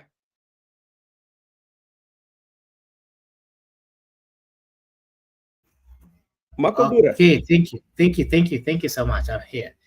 Yeah, so first allow me to acknowledge the presence of Joseph Miguda, not forgetting the host, Brother Benson, and our good viewers, our good listeners.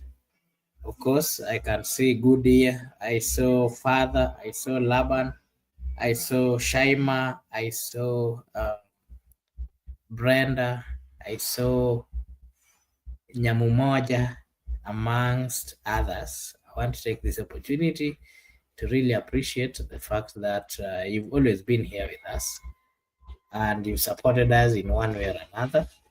This is Brother Benson Media, and over here we say that your opinion counts. And on the question that I've been asked to give my opinion on is, of course, the ongoing elections in the Republic.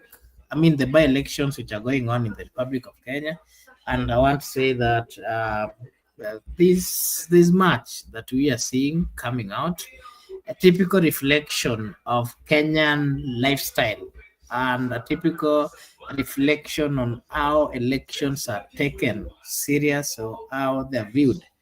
We've seen a lot of politicians coming out to give out their best. They're giving their best in the sense that some of them are using the entire, the force, the money, and all those things just as a way of fighting to ensure that they get the position that are being sorted for. And I think we have gotten to a point where nowadays leadership or these particular positions are seen as avenues of getting wealth, because the level at which people are fighting to gain or to take charge or to lead, whether in the political environments or whether on the elective positions, is really getting too high.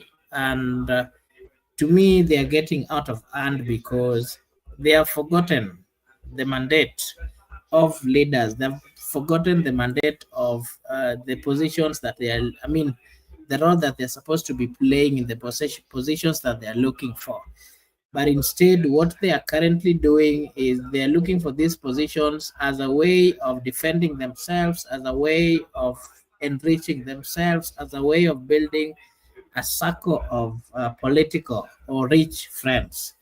That is what the current view on politics is. And it is also changing the narrative, because today in the Republic of Kenya, the political class are not really looking for positions to save or to assist the suffering people of Kenya, but they are looking for these particular positions as a way of defending or assisting them, helping themselves. The main intention why people get into politics today is not as what used to be. It is not what we understand with the term leadership, or somebody who is going to look for a leadership role. Today we are seeing situations where people, leaders who are supposed to be taking care of the citizens are the ones who are coming out to even kill, in the quest for these particular positions, whoever they find on their way, trying to stop them. Some of them are being crushed, some of them are being killed, and this is not a good thing at all for the people of Kenya. So we need to go back as a people and get to understand what really does it mean for someone to be a leader. Are we giving people opportunity to lead, or we are giving them opportunity to enrich themselves? That is part of things that we need to analyze as a people. Maybe Joseph or Miguda, you can give me the next question that maybe you guys gave your opinion and you needed to hear my side as well.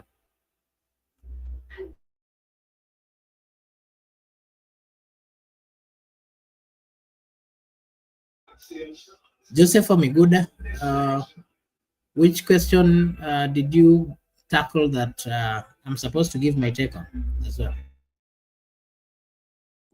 We were talking just general things, Marco Bura. We were talking about the happenings of the day, and you see, we have been receiving news from every sources now indicating that things are not going well as they seem, because if you hear police and goons raiding certain candidates at night, it's very horrifying. So we were talking about how is the readiness of IBC and how they have been conducting all these kinds of how they have been conducting themselves till now, and how do you see the election will go tomorrow? Do you see IEBC delivering free and credible elections?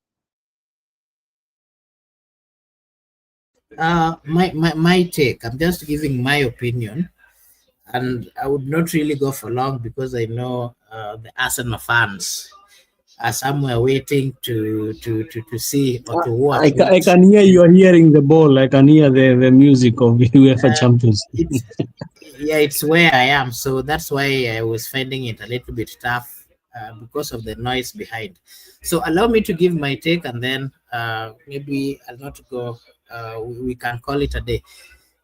What we expect tomorrow, we are expecting an election in different constituencies or wards, and the only worry that I have is we've not seen a mature candidates coming out to give reasons why they should be given an opportunity to lead.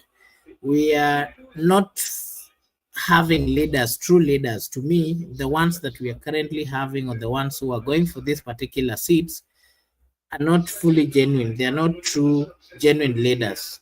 And for that reason, I feel that as much as we are going for this election, we are not really going to elect the right people. But on the other hand, the IEBC that are also been given the mandate to lead or to ensure that the elections are held in a free, fair, and verifiable in a verifiable way, they also do not have what it takes to hold that. And I said the same yesterday. My worry is the IEBC is compromised. Compromised in the sense that the selection, how it was done, the narrative that has been, that has always been in the Republic, the thinking of the people, one thing that I like about the people of Kenya is that when they start doubting about something, they are relatives to these people, and partly they get to know, they get to understand. When you see Kenyans talking about certain things, they have some genuine reasons why they're doing so. And for that reason, personally, the elections that we are going to have are already compromised. We are not going to get a free, fair, verifiable election, but we're going to get an election that has been uh, um, midwife. Let me use that term. An election that is reflecting who used a lot of money to give the people who are supposed to be overseeing. That has always been the narrative in the Republic of Kenya.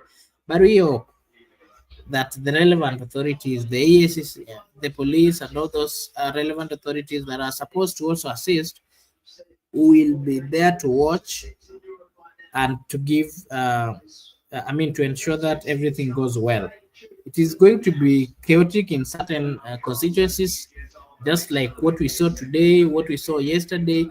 The campaigns have been chaotic. Of course, I foresee a situation where we're also going to have some part of this, constituency people being chaotic. And again, it is going to give us a reflection of what is really on the ground based on the view that the people have towards the government or the ruling party and the view that the people have towards the opposition. That is what I can say. And for that reason, I think I'll just stop at that particular point, because I'm at a place where it's there's a lot of noise behind the scene. So, Joseph, I'll give you a chance to give us your last remarks, maybe. Yeah, thank you. And I want to inform the viewers that also in Kabuchai there's some issues. You know, it has been issues everywhere. In Kabuchai, that the Ford that there somebody's arranging. Peter Mbai, I think, is in a DCP member, is arranging that Ford Kenya have sent goons to raid the agents that were sent by the United Opposition. They have been raided. They have been beaten right now. So these are things that are going to still happen, and it's a difficult time, because I don't think, I saw good here saying that anataka kuombea kukuwe na amani, lakini sioni kukiwa na amani yoyote kama hivi ndivyo mambo itaendelea. Kesho sioni amani yoyote, na hata si kesho tu, even tomorrow night, because that will be there the counting of the votes. So I hope you are going to go and watch the match. I'm going to be following up the updates here, because now today it means watu wamekataa kulala. It has been now. If good here, you'll be able to find time. You can go in Facebook or all other social medias, even YouTube, and see how the damages that have been done to the Narok candidate. It's very alarming. It's very difficult to watch. Even you just go and check them. So I want to thank our viewers who are here, and Kinashima, Goodia, Judith, Father Dan, who has been with us here, and Nyamu something. I saw it's called Nyamu. I'm forgetting that name. The name was Nyamu Moja. Nyamu Moja and Laban. Laban was here with us, the two-term supporter, and I want to thank them for being with us here. So we are going to go. Brother Benson is back here, I think. Brother Benson, even Kabuchai kumewaka bwana.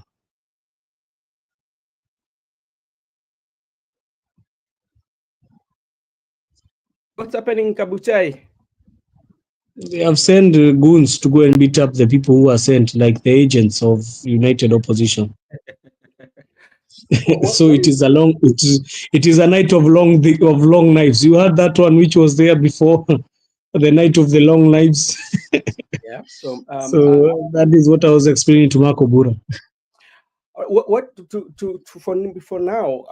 What we can really say based on the perspectives that we were talking about, from the people themselves to the agencies to IEBC to the other stakeholders, I think this is going to be one of the worst, especially, and this is a rehearsal for 2027. If only 24 by elections we are experiencing what about now the major the general election? So which means it's going to be worse than this. So that is something that now we have to get prepared of. If only now the agencies and even the IBC, if they don't take stock of what has happened and try to change, then that is the recipe that we are going to see. And I'm not talking from here. So this is people who are from DCP, because I was checking in the page of Dr. Peter Mbai. I think you know him. He always wears glasses and comes to shows. Yeah, and I think even other members have started even posting it right now. For that, those things, even if you go to the page of Dr. Peter Mbai, you'll see how the damages that were done. And it's horrifying. You can still even hear some voices there back. It's like they want to come again. So today even is a rehearsal, Brother Benson. Kesho sasa wakianza kuhesabu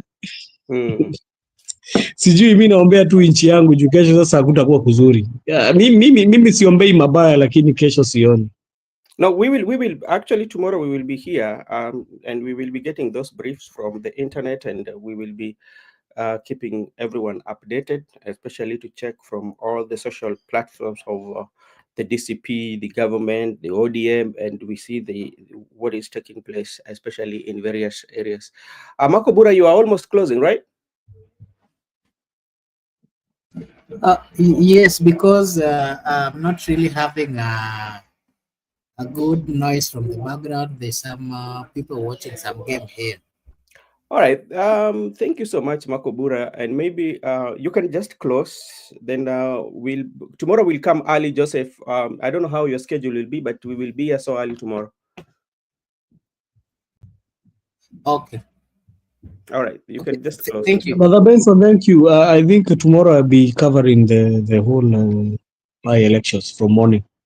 All right. I think tomorrow I'm not engaged. I released my plans for tomorrow. I cleared my schedule tomorrow because I need to fuatilia what I think. Even I'll fuatilia it even tomorrow night, but I know what is happening. Unajua mimi nimekaribia sana Embu, and I'm seeing that they are saying the roads in Embu will be closed. So kama Embu kinaanuka, unajua mimi niko na watu huko, so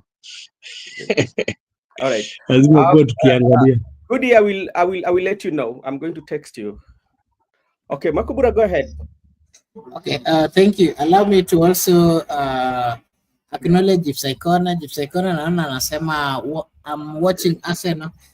Last time I said I'm not a fan, Arsenal fan, but I'm a Man U fan. Lakini siku hizi mambo haijakuwa vizuri sana, lakini we are not losing hope. We are, we are normal si normal, fire si fire. We are continuing with the narrative that has been brought forth by the former deputy president. By the current deputy president. Yeah, so good year, utuhurumie tu, hata nyinyi tuliona mlifanyiwa mambo the other day, and najua ni machungu. Joseph hapa will tell you, juzi mlifanyiwa mambo, hata mimi niliwatch your game. So I want to take this opportunity to say a big thank you to everyone who joined us. Thank you so much, Joseph Miguda. Thank you so much, Brother Benson. The host team, we really appreciate. And not forgetting those who have supported us. Good year together with everyone at the comment section. Thank you so much. And we really appreciate the fact that you've taken your time. This is Brother Benson Media. Joseph, you want to say something? Yes, good year should stop even talking about people who are in front of them. They should talk with the likes of akina anaitagwaje hiyo timu iko hapo nyuma yao. As you're supposed to be talking with entering the big six. Yeah. Wanagongwa tunagongwa na tunaendelea. We are not losing hope. That is the spirit. I know Goodyear is a stand supporter of Liverpool. Lakini going forward itabidi akuje Man U. I heard they are saying that Slot should be slaughtered.